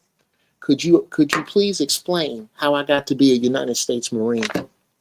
Exactly my point, though. I argue that in the grand scheme of things, you being an American is a far more significant factor in the overall reality of your life than you merely having whatever percentage of melanin or African descentage, like whatever connection to Africa that is, right? You being an American is far more valuable and far more important than you actually having some quality of melanin. Okay, well, I think I don't think you've ever heard me out. Okay, I would put them up here, but I'm not gonna. You'll have to look at the Family Secret commercials. I want you to take a look at me standing next to my 3 children and tell me that we came from Africa. No, we didn't. Read a book by Ivan Van Sertima. They came before Columbus. The Black man came from where? They came before Columbus. No, yeah, but they came from somewhere. Where did they come from? Yeah, they came from Africa. Okay. Yes, they were the first. They taught, look, bruh, find your history. You taught the white man how to sail. That's the truth. That's not. But when you throw it all together. Now, Jeff. I tell you what. Let me land it here. Now, Jeff. What you? Yes, I'm telling you before the. Okay. Anyway, I'm telling you, brother. It's this simple. I'm not of this go back to Africa belief. Would I buy some land in Africa? Absolutely. It only makes sense. But my people were right here. I firmly believe that. Does that mean that I don't want to work with white people? And I don't want to work with that's ridiculous. That's ridiculous. There are white people in my damn family. Jeff, I really have to interject somewhere. Sure. This has been a huge. Welcome to Community Mythology, ladies and gentlemen. I did not want it to be this conversation, but we kind of had to, we had to wander a bit until we found something worth really fighting about. And so, sure. God damn it, I want to fight you now, Jeff. Well, hey. Ain't no deep water African boats. Them niggas barely can sail up their own rivers, bro. They can barely handle their own rivers. There are no deep water African boats. Africans are not Africa has no sailing culture. And so the idea, when you say we taught the white man, we were sailing before the Vikings. I would argue that to the degree that there may be some African representation in the New World, which is the Americas, it's probably in the same fashion that it's always been. Some white man picks some niggas up on his journeys around the world. Okay. Well, then let's just say niggas in Africa don't really have sailing culture outside of Egypt and the whole North African coast, which is largely, Mediterranean culture, Arabs and whites and various blends of Caucasians, but those ain't sub-Saharan Nigerian type niggas. Okay. But yeah, that's my contention. I do not buy that we were sailing. No. Okay. Then let's just say I pulled that out of my ass and we weren't. But you are absolutely right. I'm dead wrong and you caught me lying. Whoops. When the Family Secret commercials start to run, I want you to look at my family and tell me that we, with the hair we have, the features we have, I want you to tell me where you think we come from. I will say this about the I will say this about the general African American genetic structure and makeup. A good large of us are so genetically distinct from the African subcontinent that we are an American creation. We have heavy admixture from all kinds of white folk and light-skinned type niggas and curly-haired foreign niggas from mysterious countries that wound up here and hang out with the niggas. We are an American creation. We are of America. We are just as American as whatever redneck, white national white man that we supposed to have beef with. Blood and soil belongs to us as much as it belongs to them. I have no argument with a syllable of what you have said. Not one. Here's the point. That's something that you need to sell to the other Republicans. You don't need to sell that to me. I'm not, there is not a system. You individually. Okay, well, you don't need to say, well, I need you to understand that I absolutely agree with you. But the politics that you back does not. It doesn't. The politics I disagree vehemently. Okay, sure. Absolutely. I think Republicans would rather Black Americans see themselves as American than see themselves as oppositional niggas. By and large, Black America sees itself as oppositional to America. Okay. Well, here's a couple of reasons why. So we don't disagree on that. What's that? We don't disagree that Black America, largely speaking, sees itself as oppositional to America. Yeah, no, we don't. We do not. We do not. We absolutely agree. We absolutely. You got the floor for a second, Jeff. I'm gonna step away. I gotta run away for a sec. I'll be right back. Okay. Well, but we don't disagree. So please expound on that. I'm listening. Okay. Black people find themselves at opposition to America. Well, let's just start where I was in the military. Because in every war, to speak of our blood in the soil, every war fought on American soil, a Black man died in. Every one. I am predated in my immediate family by uncles and father all in every branch of service except the Coast Guard. Everyone, because I don't really know what that is. Everyone except the Coast Guard is represented by my family and heavily by the Marines. Heavily. My grandfather, after World War II, he came home in his dress whites, him and other black sailors, and they were told by a gang of white men that they were going to beat their white uniforms red. There has been nothing in this country, with the exception, in my opinion, of what we agree upon, the fake love of Democratic, whatever you want to call it, vomited on my people here. My people have never, as a group, had a fair shake here. And the thing that hurt us worse, nothing hurt us, or most, nothing hurt us worse, including crack, the handgun, and the King James Version of the Bible. Nothing hurt us more than integration. We've had our own shit. We ain't got to go back to we was kangs. The shit that the ignorant among you who refuse to look backwards past anywhere, and most who don't have passports. You know, you don't have to go back. Oh, almost done. You don't have to go back that far. I'm not going to pre-disqualify you like here's what I do with most niggas. I go, really? What you telling me about America? Do you have a passport? Really, what you telling me about the Bible? Do you have a passport? Question number 2, have you been to Africa? Question number 3, have you been to Egypt? If you can't answer them questions, I usually don't talk about the Bible with you.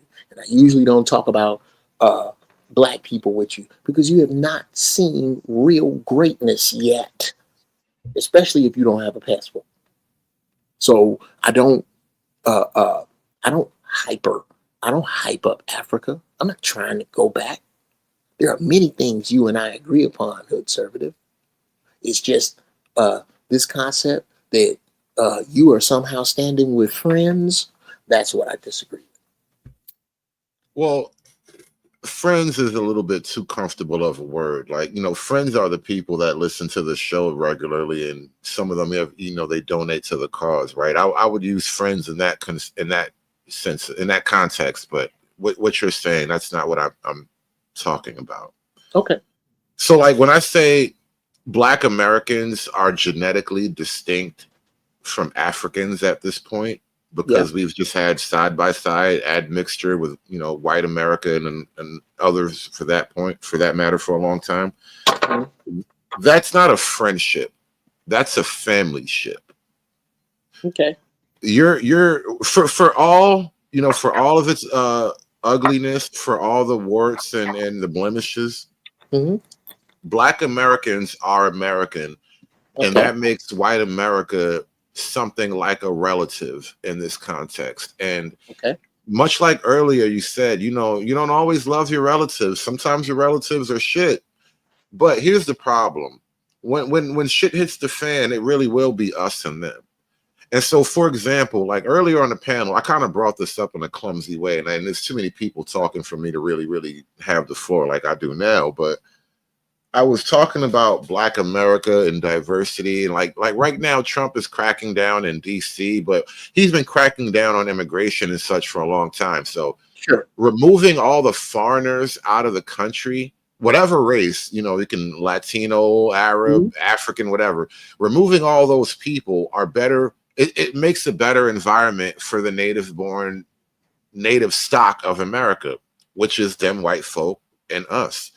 And so when it comes to things like, you know, like I was saying, the Black Studies program and that way of thinking, it actually does prevent you from accepting that simple reality. Like when you became a Marine, Jeff, let me true story this for a minute. One of my regrets in life, you know, as a man, one of my regrets in life was not going off to war with the white boys.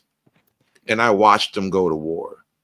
I worked at a hotel back right after 9/11 when everybody was EHA and shit. I worked at a hotel right by an airport, and I watched all these Air Force kids go off to war. Like they would stay at the hotel for a night or two right before their flight right out, because it was like Baltimore, BWI, which is like an international airport. So it was a convenient thing, I guess, for the government. So a lot of these Air Force kids would stay at the hotel, party it up for the night, and then go off to war. And as an adult, as a man, just, you know, on some looking back, I kind of wish I'd have went off to war with those kids. And I know, you know, you go to war and who knows what happens to you, but there's a part of me that wishes I'd have went to war when it was my turn. Because not every man gets that call in their lifetime. I mean, Americans do, because we go to war like every 25 years, but still, like, I didn't go. And it's a regret that I have a little bit. And not just going off to war, but being a part of the army and or whatever service or whatever, being a part of that thing. Like, because now you're not really just going off to war. You're a part of a thing. And that thing is America. Again, for all its racism, the lynching, the slavery, the cotton, the Jim Crow, whatever, you went to war for. And I don't know where you served, but you did serve. And so in that sense that I regret not sharing in that. And I think hold on, let me land the plane, because that was, you know, touching and emotional shit. Let me land my plane, nigga. But the point of it all that I'm trying to say is that whether or not we feel some kind of grudge against the country for past grievances and yada yada yada, we're Americans before anything else. And after anything else, the rest of the world will see us as Americans. All those other black people that we allegedly should have melanated love for, they see us as Americans. Therefore, we're dinner. We're on the plate. And I'd never let that out of my mind. Okay. Well, let me back up to let's take on the military conversation. I am a Marine. You don't shake that ever. I served from 1983 to 1987. My inactive duty was over in 1989. Desert Storm was 91. I went through in one of the longest times of peace in American history, which was between Vietnam and Desert Storm. Then didn't we invade like a couple Latin American countries? Like we did some shit. Yeah, we did some shit. We flexed muscles, bro. Yeah, a little bit. But nothing on a grand scale as in Desert Storm. I traveled the world. I learned how to kill. I learned how to work on helicopters. That's what I'm saying, Jeff. I should have tried my luck at that, but you know, I wouldn't had my kids now because my kids came later, and so that's like, you know, those roads not taken, right? But I wish I had learned. I wish I'd have taken that journey too. Sure. But I love you. I love you. I'm trying to cross the street, but cars keep coming. Let me tell you how I feel about the United States military. I am so dead set against my children joining the military. I have 4 boys. None of them. They were all told that there is nothing the United States military can teach you that I cannot. And the one thing I forbid you from doing is joining the military. I will damn near disown you over it. Because what you are doing is engaging. I am breaking the curse. There are over 10 men in my family that went to the military. And what war is when one country, the power elite of one country, sends their poor people, kids, to go die against another power elite's poor people's kids until one of the power elites says, "Uncle, they kids don't have to go. My children are worth more than that to me." So that's why I told them no. And I can tell you that if you took the time to, in this order, get an airframes and power plants license. You can get a scholarship if you're smart enough to learn to work on helicopters. You know, Jeff, that's a No, that's hold a on. complicated set of Almost emotions. done. Almost done. Sorry. You could learn how to work on helicopters, and you could take that money and join a martial arts class, and you could take some more of that money and start working out with firearms, and then you could take some more of that money and get a passport and go around the world and come back, and you wouldn't have to join the Marine Corps. And this is what I have told all of my sons, all of them. So no, you'll forgive me, and I do. I love my Marines. I'm brothers with everyone. But I hate what they have to do. If you ever watched any war movie, it's the same thing. We love each other. We hate what we're doing. And because I put my ass on the line for this country's gas, for the life that you now live, I reserve the right to criticize it and be honest about it. Yeah, I'll end it there. Well, before I get to any kind of response, let me say this. I pulled up my phone and I'm opening up some cash apps. I mean some super chats rather. Let me just work through this little station business. Shout out to Trader MBD for that $5 super chat earlier. Etymology, Latin, famulus equals servant, attendant, household slave. Thank you for that. Again, with the $5, Trader MBD. Porch fascist of color. Shout out to my homie Trey. Porch fascist all day long. And then Clue Studio with the $10. Here's a super chat that you can't see, Hood, LOL. Joke's on you. I caught it this time, nigga. I caught the last one. I actually did. It's still up on screen. Right now, that's what it looks like from my end inside of the StreamYard studio. I am not getting any of the traditional highlighted images or nothing like that. So I'm working with what I got. I'm doing my best, y'all. But thank y'all for supporting the show. Now, Jeff, this Army issue, and my apologies. I interrupted you a little too early a minute ago. But what Army when I issue? said when I was saying that's a complex set of emotions that you have regarding service toward the country, and then what the country would actually have you do in its service, right? Yeah. I'm totally with you. That's like some Rambo type shit. Like the whole first story or the whole first Rambo movie kind of laid it out how America feels about the men that they send out to go do God knows what and God knows where. Yes. Now let's lay on top of that.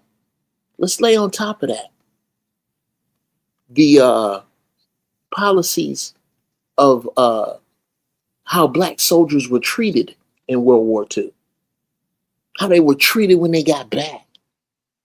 I told you the story about my very grandfather. Let's put that on top of it. Well, and let's be clear. Hold on. Let's be clear about something. I didn't join the Marine Corps out of any sense of patriotism. Most people enlist into the United States military for two reasons. You didn't get straight A's and your parents ain't rich. If either one of those is different, you would not be here. I jumped from the fire of the South Side into the frying pan of the military. That is why. Ask most people. Most people don't. They join because of the free medical and dental. You can see the world and you can get a trade. You know, Jeff, that's a historical truism for men since the dawn of civilization. If you're poor, you're not born into a well-placed family, one of the easiest things to do is get thrown into some army, because at the very least, and especially back before, when it was swords and horses and shit like that. Sure. At the least you can get food and support and security, right? Sure. And that's no different now than it's ever been. And that's not a different thing just because we're black in America. That's just always been true. Okay. That being said, though, I think, Jeff, your family's stories withstanding, and again, I am not going to attack the legitimacy or the validity of that argument and that story, but on the whole, Black folks' military service and Black folks' employment by the U.S. government in various positions, military and civilian, have been one of the key factors that have kept Black people anywhere near the middle class. And so on the whole, all the bad things withstanding, it has been a net positive. What has been a net positive? Black people having a relationship with the United States government up to and including fighting and dying for this country.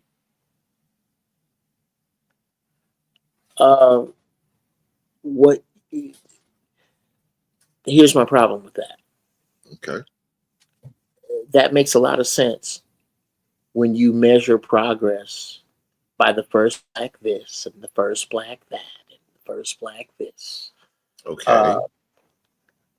But basically, what you're saying, what you're charting progress, is the places where this system said uncle, not where the most qualified was, where this system finally said uncle.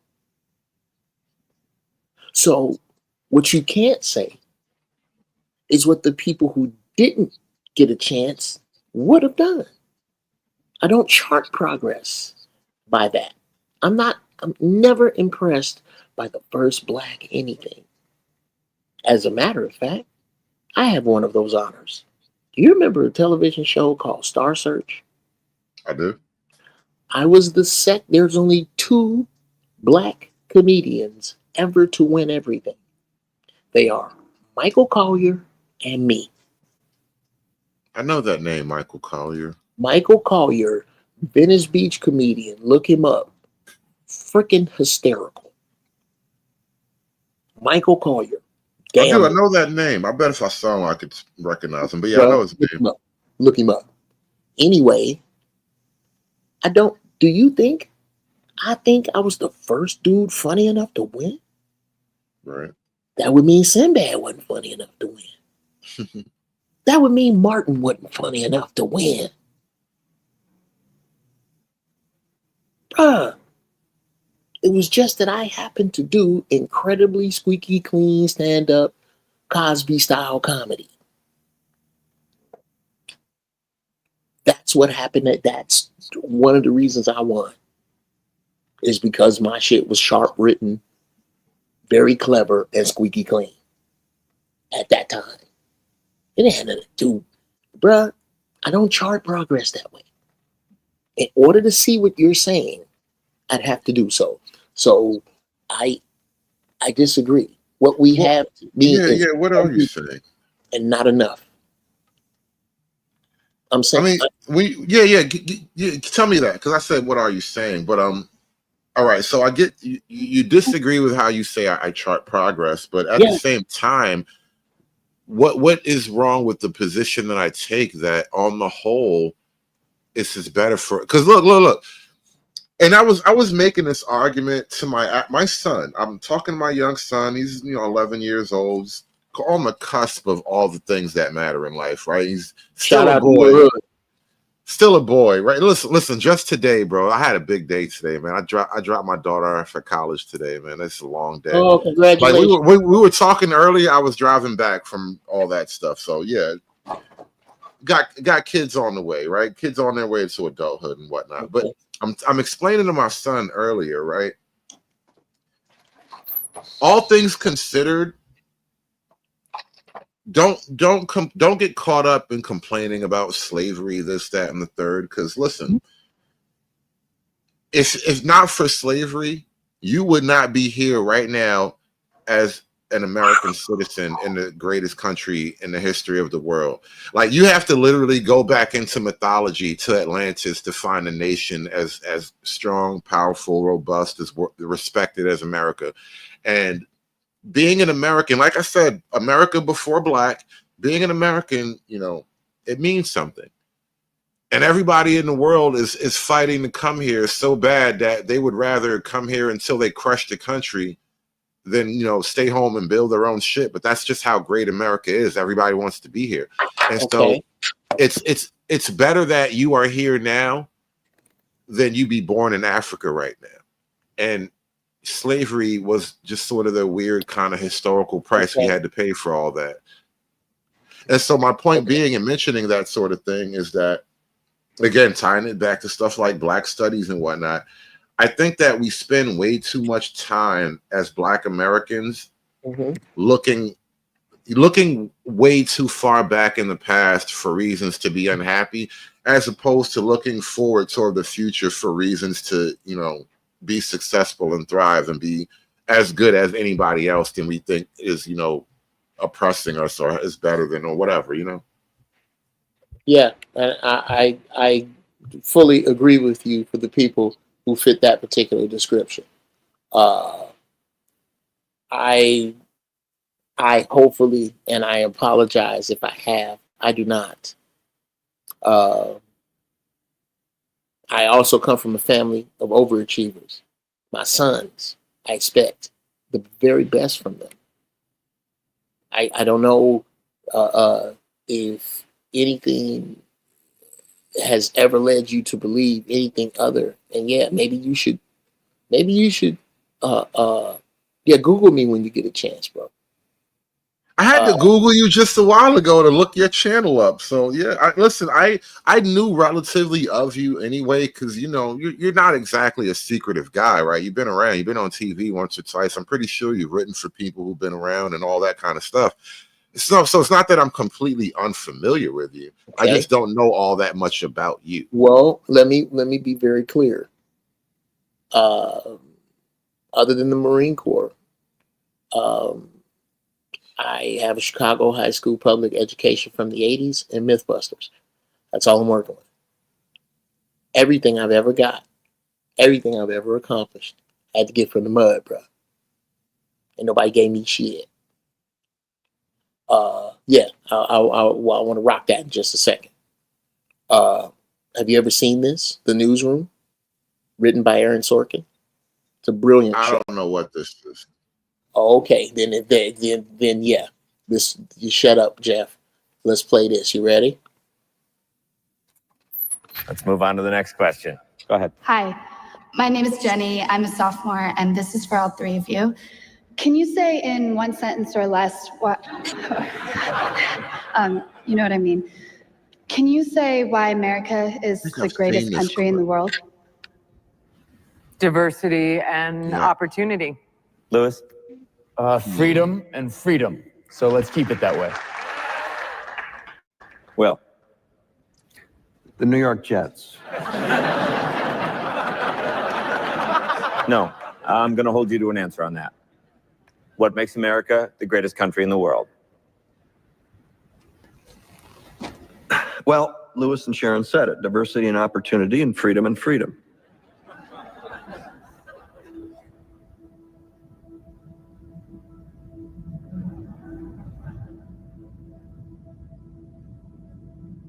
I'm not letting you go back to the airport without answering the question.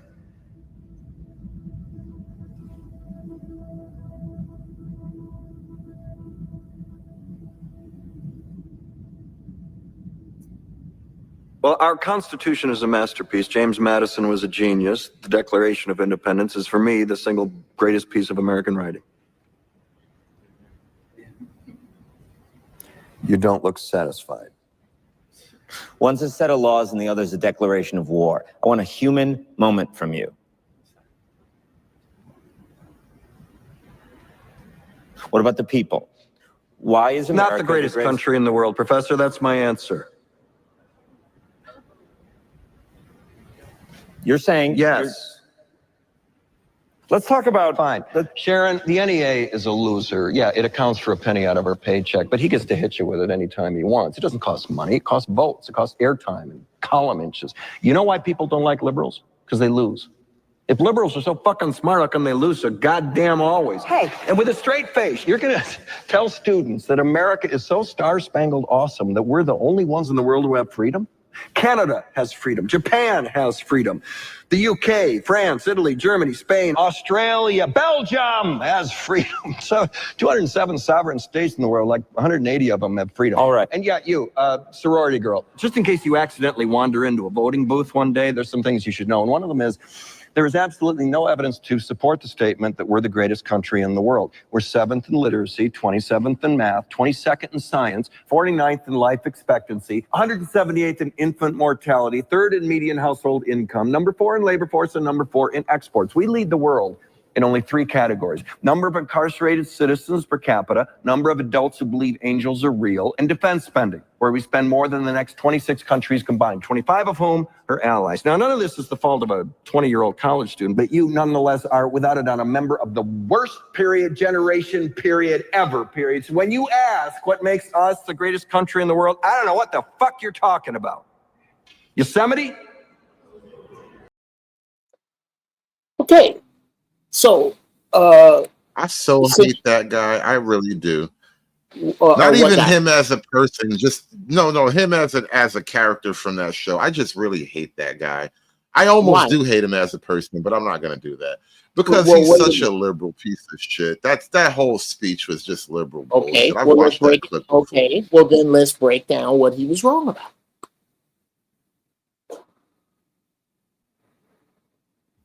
One, Hello? America in and of itself. All right, for one, he mentioned diversity alone as a reason that America is great.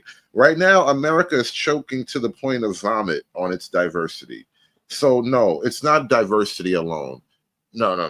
It's not that. America is great because it's founded upon some of the best refinement of European political philosophical tradition, on top of technological and military dominance, right?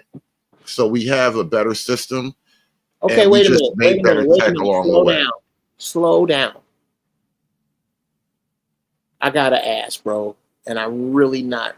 I'm not trying to be condescending. Please, do you have a passport? No, but why do you think that matters? Because you are telling me clearly. I used to, but not right now, though. You were telling. Well, okay. Then I'll ask this: when you had your passport, where did you go? I went to St. Kitts in Canada. You went to who? St. Kitts in Canada. St. Kitts, okay. With all due respect, St. Kitts is just another palm tree niggas find the fuck under. Well, that's where my daddy from. Okay, well, God bless where your father's from, and I'm so glad you went to visit there, to visit your people, and that may have been a great time. But again, I say, here are places you have not been. But no, what's the relevance beyond just visiting? Okay, here's the places you have not been that I have that absolutely dwarf America in technology. China. Mm-hmm. Okay, Japan, China. Mm-hmm. Germany, Finland. I'll stop right there. All of them are killing America. Are you serious? India. Are you serious right now?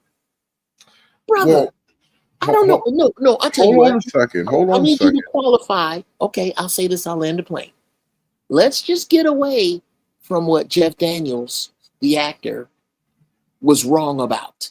Let's leave that alone. Because America. could you tell me where you get your information that America is technologically number one? Let's just start there. One, it's not about America being technologically number one right now in 2025. Like, I'll grant you maybe some tech superiority right now. Son. But America didn't become great in 2025 either.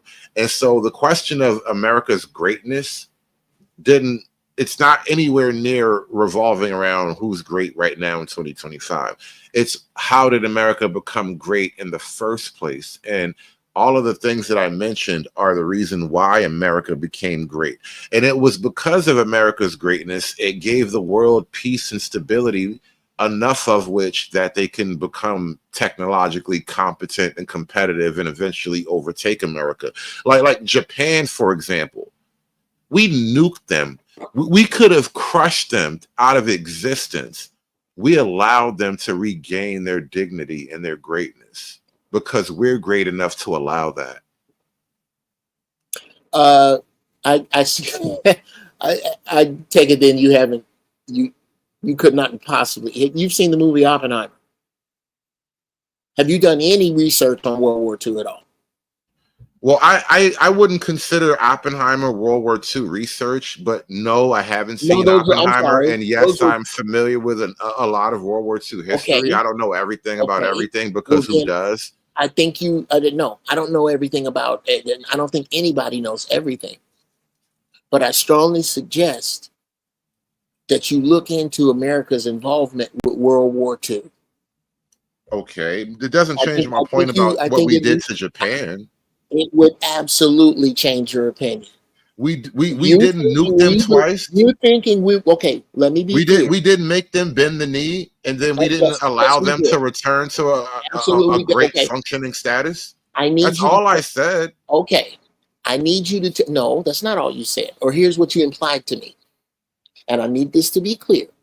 Are you telling me that America did not nuke and take over Japan out of its own benevolence? Is that what you're saying? No. The benevolence came after the nukes. Okay. Nothing. There's nothing benevolent about Fat Boy and Little Man. That was I'm not talking about Fat Boy and Little Man. So I'm all not I'm talking saying about Fat Boy and Little Man.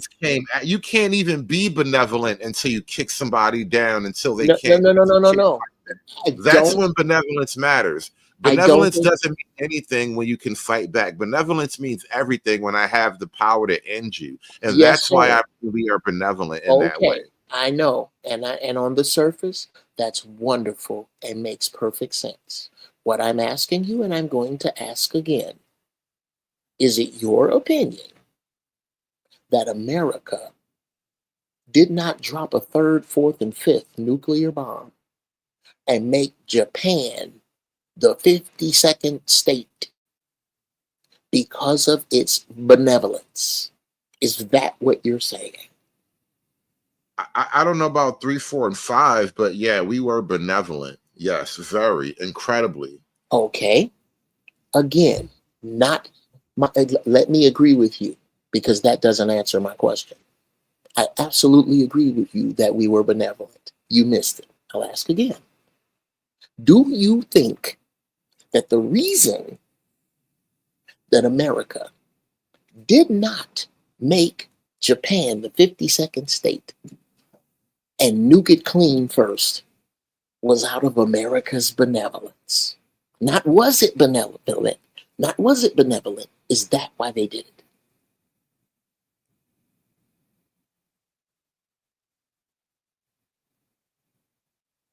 Do you understand the difference? I do. And let me start out by saying this. Had Japan had the nuclear capabilities that America had at the time, I think Japan would have bombed America until they ran out of bombs. Absolutely. So America was exercising a level of benevolence across the world that is essentially unique to the American Western tradition. This is like what I've been arguing about earlier. Not you. You're probably unfamiliar with this, but I've been talking about liberalism and race for a long time on this channel now. And my contention is that modern liberal constructs don't properly understand the racial realities of the world, because liberalism is a white people thing. But if white people aren't honest with themselves about how the rest of the world really is, those very brown people that they would be so liberal with will eventually devour them. And so I use Japan's having the bomb as that, evidence of that analogy, right? Western people having nukes don't nuke the rest of the world. If one of those other brown, not even that Japan's brown, but like I said, if Japan had nukes, they would have nuked not only America but China too. They would have nuked until they realized nukes were bad, and by then it might have been too late.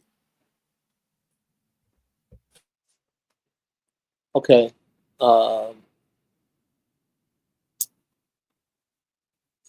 Let's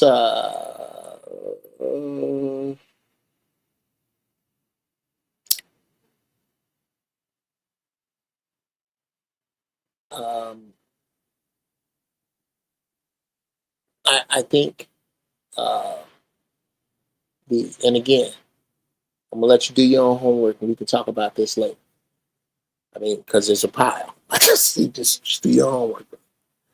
What I'm saying to you is not that I dislike the land under my feet. Not that I dislike many ways of Western culture. And certainly not narrow-minded and monkey fucking a football foolish enough to say that because I criticize it, I have to leave. That's silly. The things I have to say are, and I haven't heard you deny, I know you don't like them, I know you disagree with them, but you can't deny them as fact. I'll give you the thing about the boats. I'm not going to argue with you about the boats. You'll have to read They Came Before Columbus and argue with that. And then let's debate that. What I'm saying, and it's only scary to those who don't think that love is enough. Black people need to love themselves out of this. There's no other way. We need to love ourselves enough to stop bellyaching with sports teams and start our own shit. We need to do. What's that? No, I'm sorry. I didn't mean to interrupt, but I was kind of snidely commenting. Love. You say. You really think it's love that Black folk need? Yes, absolutely. Because if I love myself enough, I think Black folk need the loving, firm hand of a king or an emperor.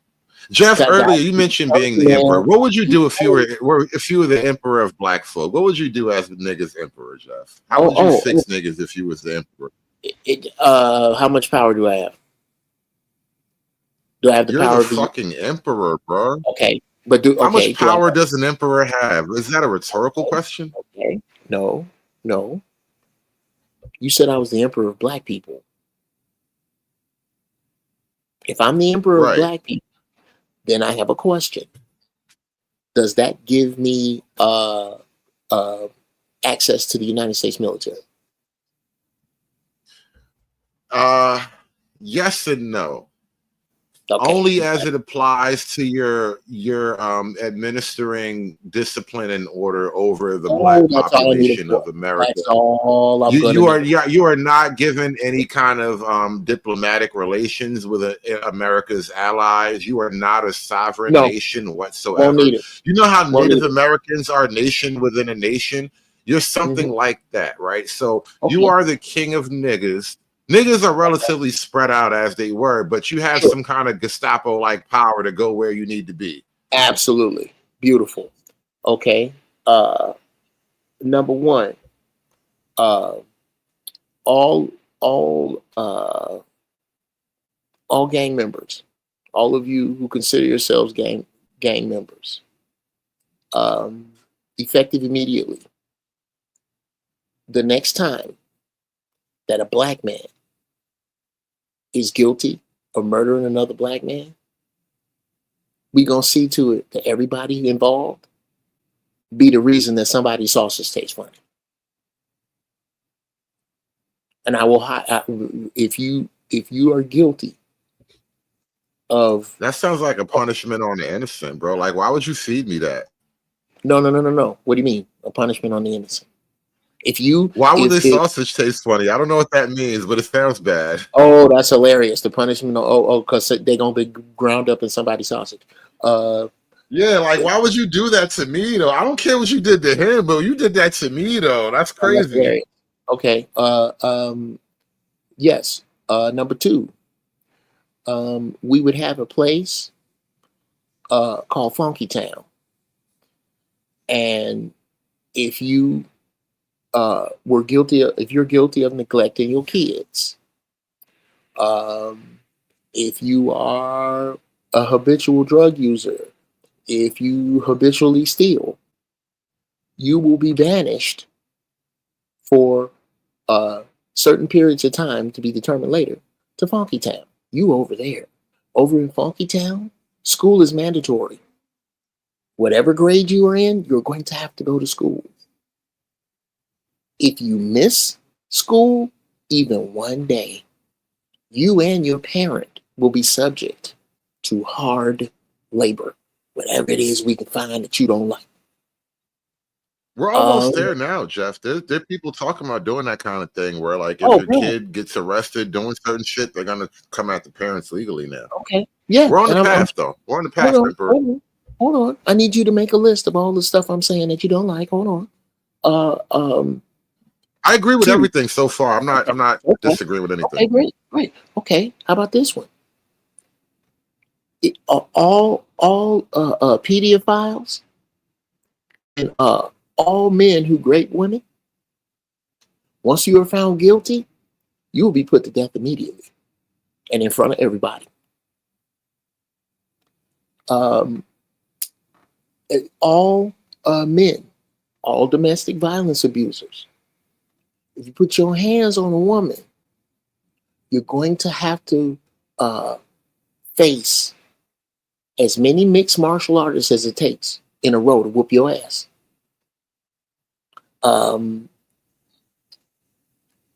Women who intentionally, especially if it is proven, if the DNA comes out and you lied on that man and that ain't your baby, it's up to the man to decide. First off, that baby, it's up to the man to decide whether or not he takes that baby. If he doesn't, you will be banished to Funky Town, and that baby will be given up to an adoption agency. No, Judge, before we get too deep into the civil things, because you kind of had some harsher punishment for obvious criminal infractions, which I'm not really going to pick at. I don't necessarily disagree with, per se. Okay. You, as the emperor of Black people, that is within your purview to levy those punishments, and I will bow to your authority as emperor of Black people. Okay. That being established, all those rules being set up in your wisdom as emperor, so it is assumed that you are implementing, even in the harshness of these punishments, you are implementing something that will, in the overall effect, be better for Black people. Okay. I'm asking, do you agree that overall it will be better, right? Absolutely. That's the only reason I'm doing it. It's the only reason you're doing it, because in the end run, it will be better for Black people. Okay. Yeah. I got you. Yeah. What if the emperor was white and he did exactly that same thing? I don't see an issue with any of that, but I don't think much about the plight of white people. That's their business. No, what do you mean? It's not about white people's plight. I'm just saying, right now, remember I said you are the emperor of Black people in America. You have full access to America's military and espionage capabilities. Yeah. And so you could leverage that against Black America right now, as it were. And you would do all the harsh things. You would be grinding niggas up in the sausage. You would be doing all kind of crazy punishments to niggas that punch their girlfriends. All shit, right? On pay-per-view. Yeah. And the money would really go to the schools. And now, as emperor, let's say you stumbled down a flight of steps one day and you broke your neck, and the next guy to take your place is a white guy from Kentucky, and he says, you know what, I like Jeff's plan, I'm not changing a thing, I want to do this, I'm gonna be the emperor, niggas, and now I, Buck from Kentucky, I reign over all the niggas, and this is what I'm gonna do. Is it perfectly acceptable? Absolutely and unequivocally not. And here's why. Whoa, why is Buck wrong for following in your footsteps, my dear emperor? What? Okay. I thought you wanted me to answer. Let me know when it's my turn. It is your turn. I was so caught off. I lost myself in a moment of exuberance. Okay. Emperor, absolutely. I apologize. Well, please do, as long as I can speak uninterrupted.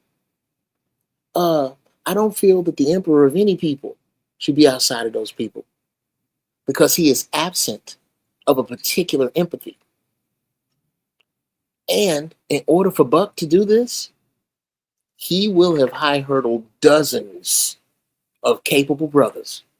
I don't know how that happens, but okay, let's put him in that position. Because he's white and he's right. That's how he got there. No. Who knows how you got there? But he got there because he's white and he's right. Okay.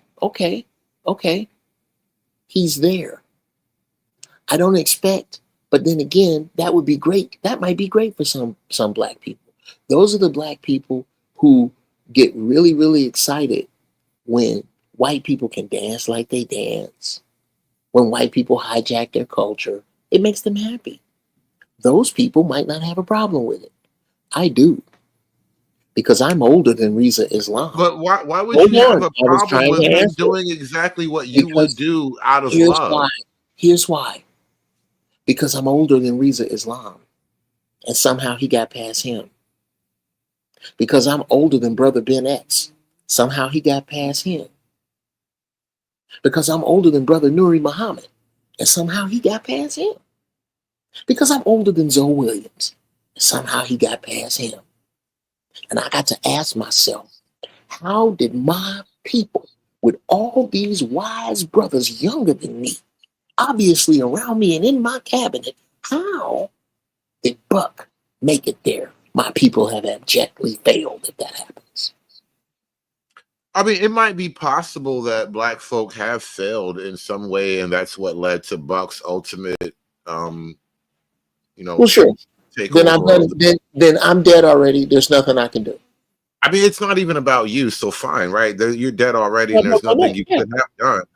And so, but the question is, why would Buck be wrong or bad if he implements the exact same things you would have done, harsh or not, but it's still out of love, because ultimately the end destination will be a better position had it not been done.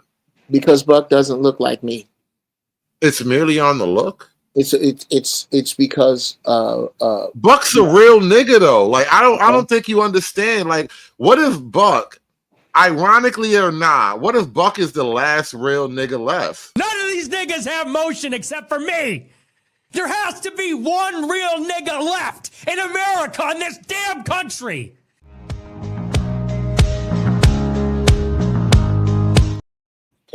I mean, what if it's Buck or everything goes to fuck? Okay. Here's my issue with that. Okay. And this outlines a big difference between myself and yourself.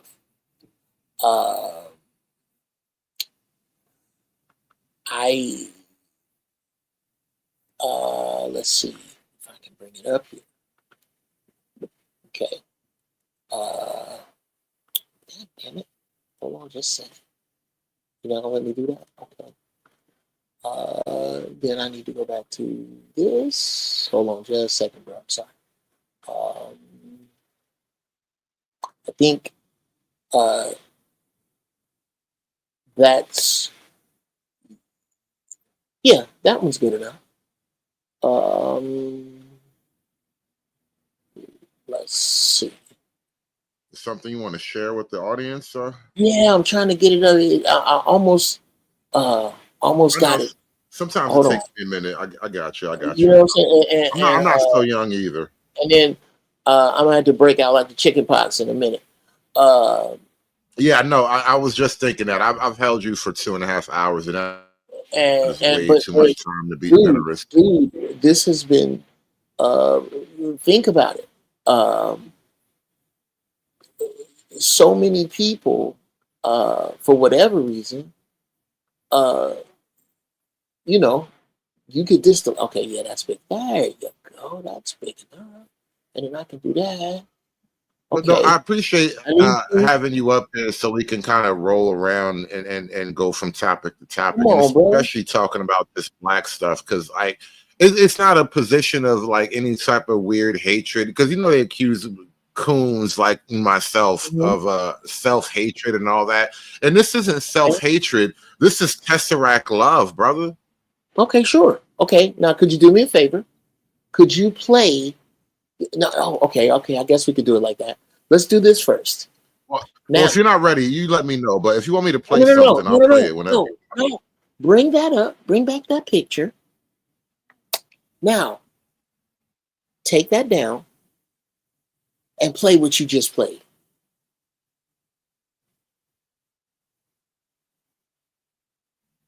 All right, give it a moment. Let's Sure. try to hold on. Let's let that Let me marinate. drop this here. Let's put some. I'll tell you what. We'll make it thematic.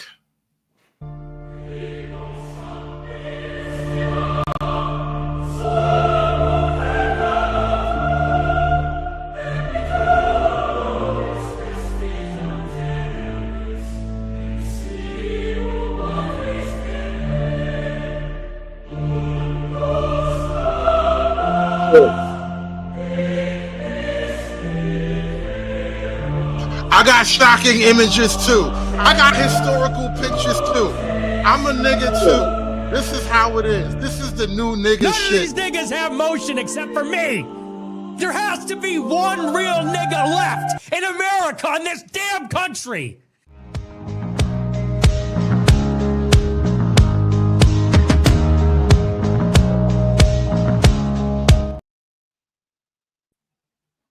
No, seriously, Jeff. Okay. This picture is just as real as this image.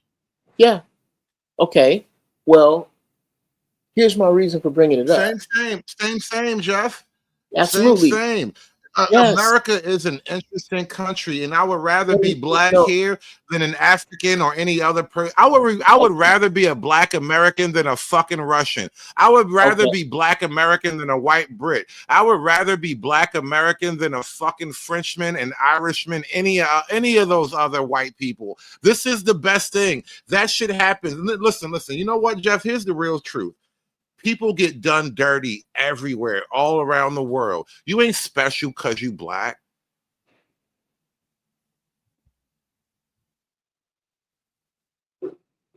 That is my response, Jeff. You have the floor to say whatever fly shit you feel like saying, brother. You got it. Oh no, brother. Why? And this is why I think a dialogue between me and you is so important. Because I'm not going to indict you for how you feel. In order for me to be upset with how you feel, I have to put my ego in the way. And here's another book I suggest to you. Eckhart Tolle, The Power of Now. It talks about removing your pain body. Once you move your ego out of the way, the things that upset you, you can examine further. And all I'm examining right now is the difference between me and you. Because it affects me that these people cold-blooded, deleted, and tortured my people. I, unlike you, cannot disconnect his misuse of the word nigger from that. And I would in no way, in respect of my ancestors, play proudly a white man who foolishly abuses that word, because as we know, those of us who have traveled know that only the consonants meant something back in the day when words were made. The vowels just told you. What do you think this guy in that picture was doing at this moment? Because I have no idea about the historical relevance of this photo. I can't give you any real background story to this moment. So I'm just as blind to the truth of it as you may be. So I'm asking you, what do you think this man was doing here in this moment? Do you think he was going to get strung up in the next 5 minutes? I don't know. There are a lot of men here. You mean the brother that's standing here? And there's only one nigga. There are a lot of white men, and there's only one black man. Okay. And there's the cross that you know that cross is minutes away from being lit on fire. Okay. Well, why don't I tell you what I'm going to do? I'm not sure. But if you're asking me to guess, he was very, very clearly one who knew his place, one that they didn't have problems with. That kind of makes sense, right? I don't know I would like to find out, because it's very significant to have a black man in a photo like this. There must be some. Did you have? He looks okay, comfortable. Don't you think he looks comfortable? He doesn't look like he's being threatened or bothered or whatnot. I think he looks as snug as a bug in a rug. I'm not quite sure, and that's what I'm saying. I'm not quite sure why you're making the point, but yeah, I'm. Well, I just wanted to go photo for photo, because that image that you offered, and I still have it here. I'm not, we're not going to run from anything here. Okay. This image is the kind of counter offer to that image, and I would argue that this is probably slightly, because it had a black man in the video. No. I would argue those are two black men hanging up. They were they lynched and burned? I'm not sure, but like those are definitely two black men hanging up, right? And so this is sort of the image, the tale of two Negroes. Well, three really. Let's count those two Negroes hanging up as one super nigga, right? But this is the tale of two Negroes, is it not? It could easily be. It could easily be. If you're asking me to be able to point either the benevolence or the tyranny of the white man of that time in any particular direction, I'm not able to do that. Well, I thought about benevolence nor tyranny. I'm speaking to the complexity of just life in America. Absolutely. Like, everything is as simple as anyone wants it to be. Absolutely. I think you may be missing my point. Okay, you can have your point. I'll let you go interrupted and make your point. I apologize if I cut you off too much. Okay, yeah, I'd like, and it's a very simple one. I was pointing out the differences between me and you. I'm just saying that you're right about everything. Let's pretend I'm dead ass wrong about it all. Let's pretend, as you put up here earlier, and I'd like for you to point out where, if you could, I have been willfully obtuse about a goddamn thing tonight. But let's pretend I am. Well, that's the chat. That's not me. Let's pretend. Well, it's only the chat. I didn't look in the chat. I'm not looking at. I've looked at what popped up here. So did the chat put up willfully obtuse, or did you? The chat typed it out. I may have put it on the screen, so that's an issue that I'll own. But the chat typed what they typed. I did not. I did not accuse you directly of being willfully obtuse. Okay. That is Well, not absolutely. Absolutely. Well. It's not whether you accuse me or not. Now it's about your opinion. Have I been willfully obtuse about anything? Yes or no? No, sir. I don't think so. The Okay, chat then. disagrees, but I do not accuse you. I Well, do I not just accuse wanted you you- of that. I wouldn't have brought it up if I hadn't seen it. Generally, I'm crazy like this, where when I see something in the chat, yeah, we're gonna leave it in there. When we see when I see something pop up, I'm crazy like this, but I believe it has something to do with the opinion of the host. You'll have to forgive me. Perhaps I have a Robin's egg size tumor in my frontal lobe. Who knows? Fair enough. Fair enough. Okay. What I am saying is that in reverence and respect to my people and what I know about what has been done to them, and being the only group of people who are encouraged to forget it, I find the very using of either of these, and especially that white boy saying that shit, absolutely vulgar. You don't. And that's okay. It doesn't bother me. Some other people might be upset when you see two dead people who look like you and you can call them super nigga. That doesn't bother me. That's to me, at some point, once you shake your earth suit, you'll have to answer to those two. I don't, that's on you, brother. Those kind of things don't affect me, which is why I think, regardless to the Mensa members and the absolute geniuses that congregate in your chat that we both love so much. That is, I think, what the issue is that the other brothers you talk to, they let their emotions get in the way. And there's nothing, and again, I thank your chat again, because I'm gonna get out of here in a minute. Thank you so much for the absolute pearls of wisdom that I have responded to here, because they're gonna make the greatest clips. And trust me, I'm gonna make you as smart as you think you are. I absolutely, brother, I invite this conversation. I think we should both cut this up. I think we should meet again I don't. I would hope so. Yeah, because I don't. Again, bruh, I don't indict you for how you think. I just disagree, and Well, I I think can at least bring evidence to my arguments, though. Well, sure, and it's not very hard because and this is a trade secret. I'll give it to you, but because the very core of your existence, the very core of your popularity, depends upon polarization. Whenever you polarize, it's very easy for and you're so close to it. It's very easy for Tesseract thinkers like me to pick that shit apart. It's very easy. I don't think. I feel like I'm in a Tesseract club too, bro. But it's No, okay. not quite, brother. I can get tell it, you I get as I can tell you as inventor of the term and as curator of who is I know in, it's your thing, so I can't I fight can you. tell you where you really are. You are an extremely advanced cubic thinker. You are half a step. I think it would really behoove you to listen to some Dr. Claude Anderson and some Dr. John Henry Clark.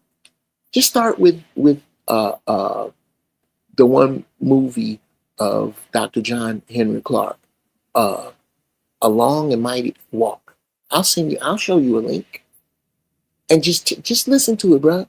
Take an hour something out of your time, listen to it, and let's get back and talk about that. And tell me about how much of it didn't make sense, and how much of it was wrong, and how much of it you can back up with evidence. Another thing I suggest is, if you can, get yourself a passport and stop talking about Africa like you talking about Indiana. It has multiple countries.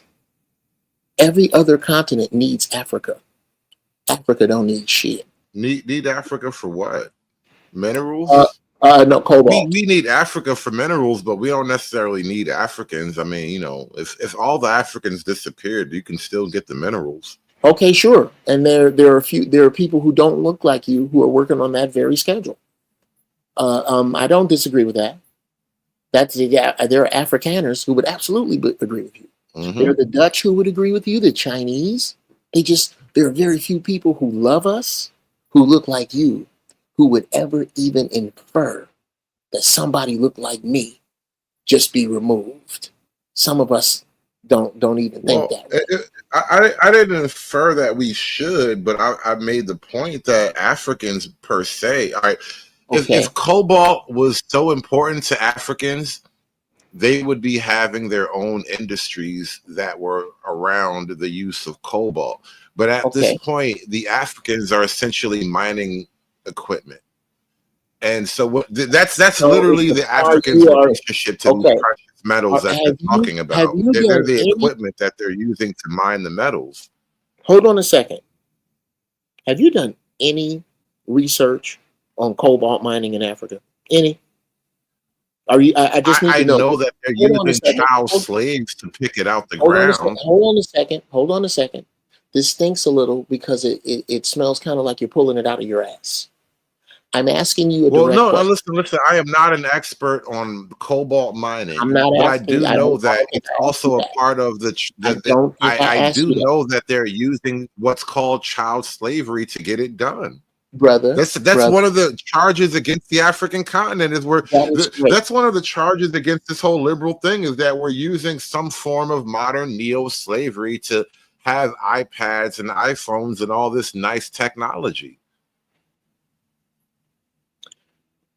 That's several great answers to several great questions, just not this one. First, let me say that I'm not an astronaut, a farmer, or a superhero, but I can talk at length about the moon, cows, and Batman at dinner parties. I did not ask you whether you were an expert. I asked you a very simple question. Have you yourself personally done, and let me make it clear, I tried to give it to you off the rack, you want it custom made. Have you ever taken the time to watch 3 YouTube videos, to Google cobalt mining in Africa, cobalt mining in Africa? Who owns the land? Who owns the mineral rights? Have you done any research like that on your own for under 10 minutes? Yes or no?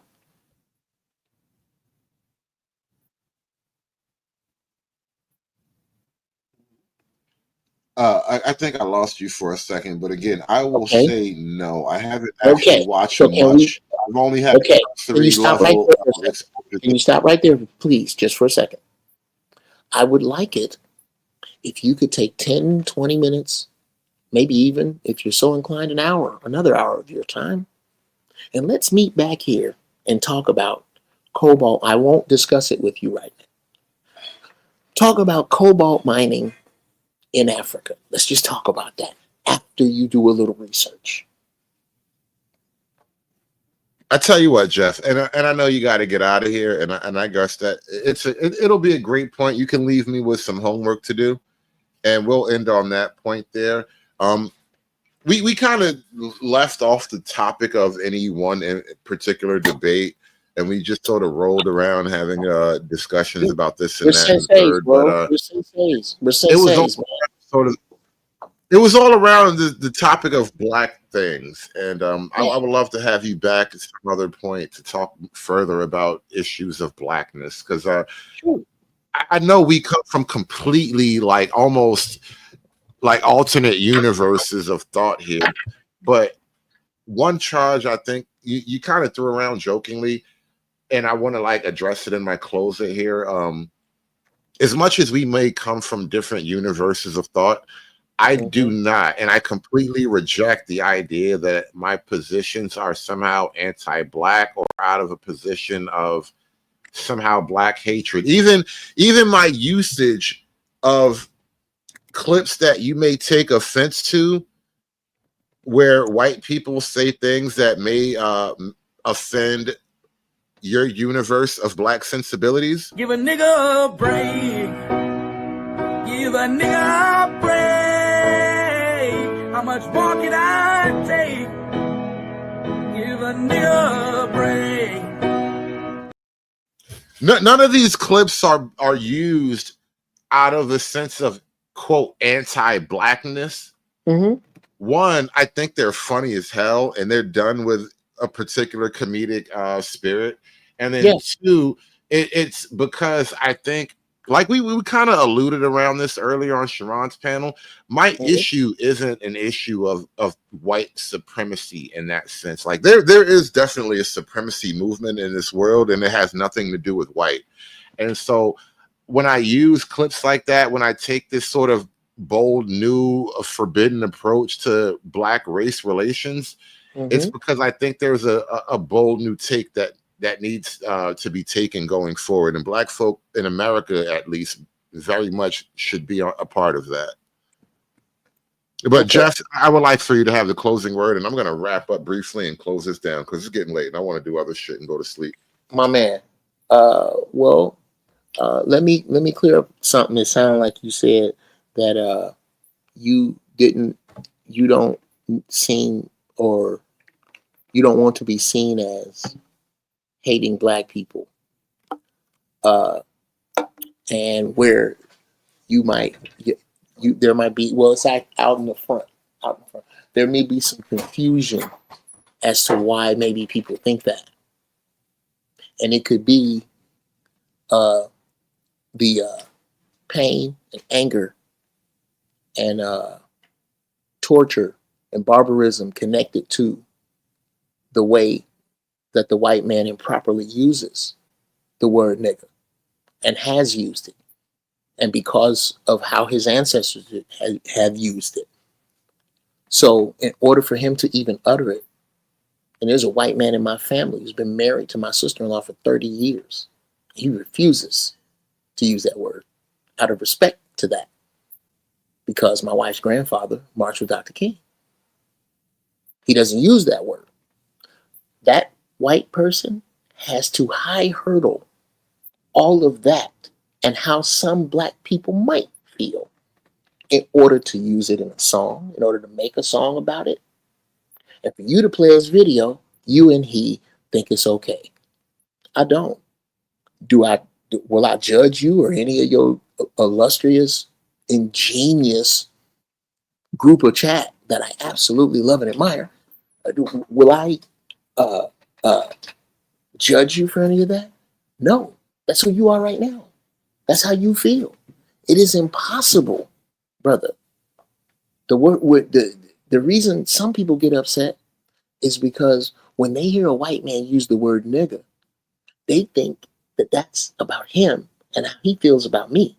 No. If you can utter the word nigger as a white man, I now know about you. I'm not judging you. I just know that it's okay with you to high hurdle other people's pain. All right. High hurdle.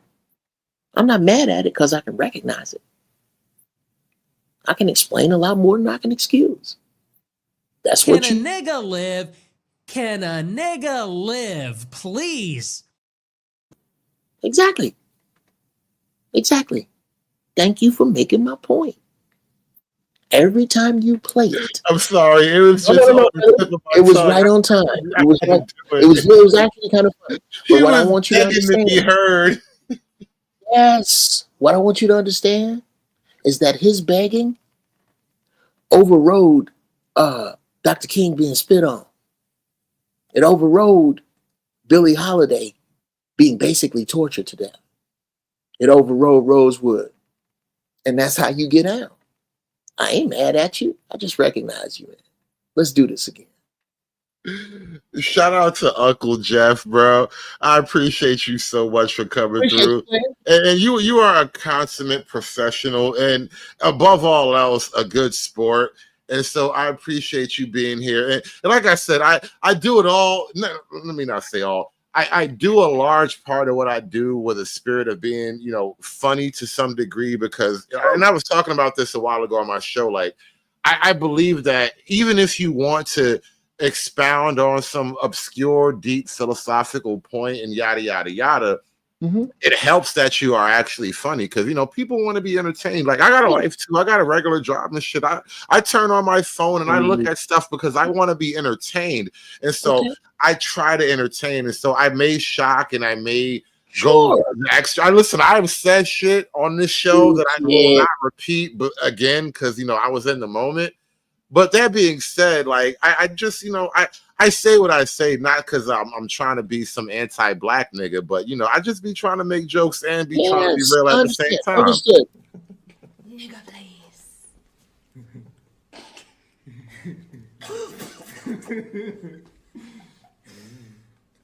Serious. I love redneck bitches. Shout out to Uncle Jeff. Listen, thank you so much for coming through. We're gonna get out of here right after this, Uncle Jeff. You asked, and you got it. A little bit about. I understand you about funny. I co-wrote 2 of D.L. Hughley's specials. I know you a writer. Okay, so I know a little bit about funny. I'm just telling you because you seemed a little confused about how black people may say that you hate black people, but it's the fact that you can find parts of their pain funny. That's what it is. That's all it is, bro. That's all I'm saying to you.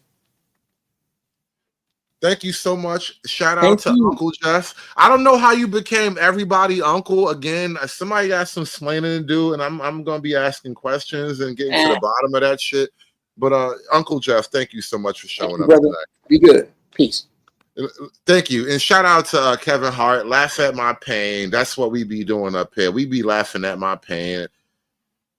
You guys have a great night. Uncle Jeff showed up and he held the floor for basically 3 hours, you guys. Thank you so much for watching. Hit that like button for me. Like, share, and subscribe. I got to get out of here because like I just said, I wasn't lying to Uncle Jeff. I got a real job and shit. I be trying to be funny for a hobby and, because I like to kill time and talk to y'all. But I'm going to work so I can get up and be responsible because, I got to be a good black man, responsible nigga and shit like that. But thank you for watching. Thank you so much for supporting the show. Hit that like button, like, share, and subscribe. We are on our way out. One more time because I know Uncle Jeff hates it. None of these niggas have motion except for me. There has to be one real nigga left in America, in this damn country.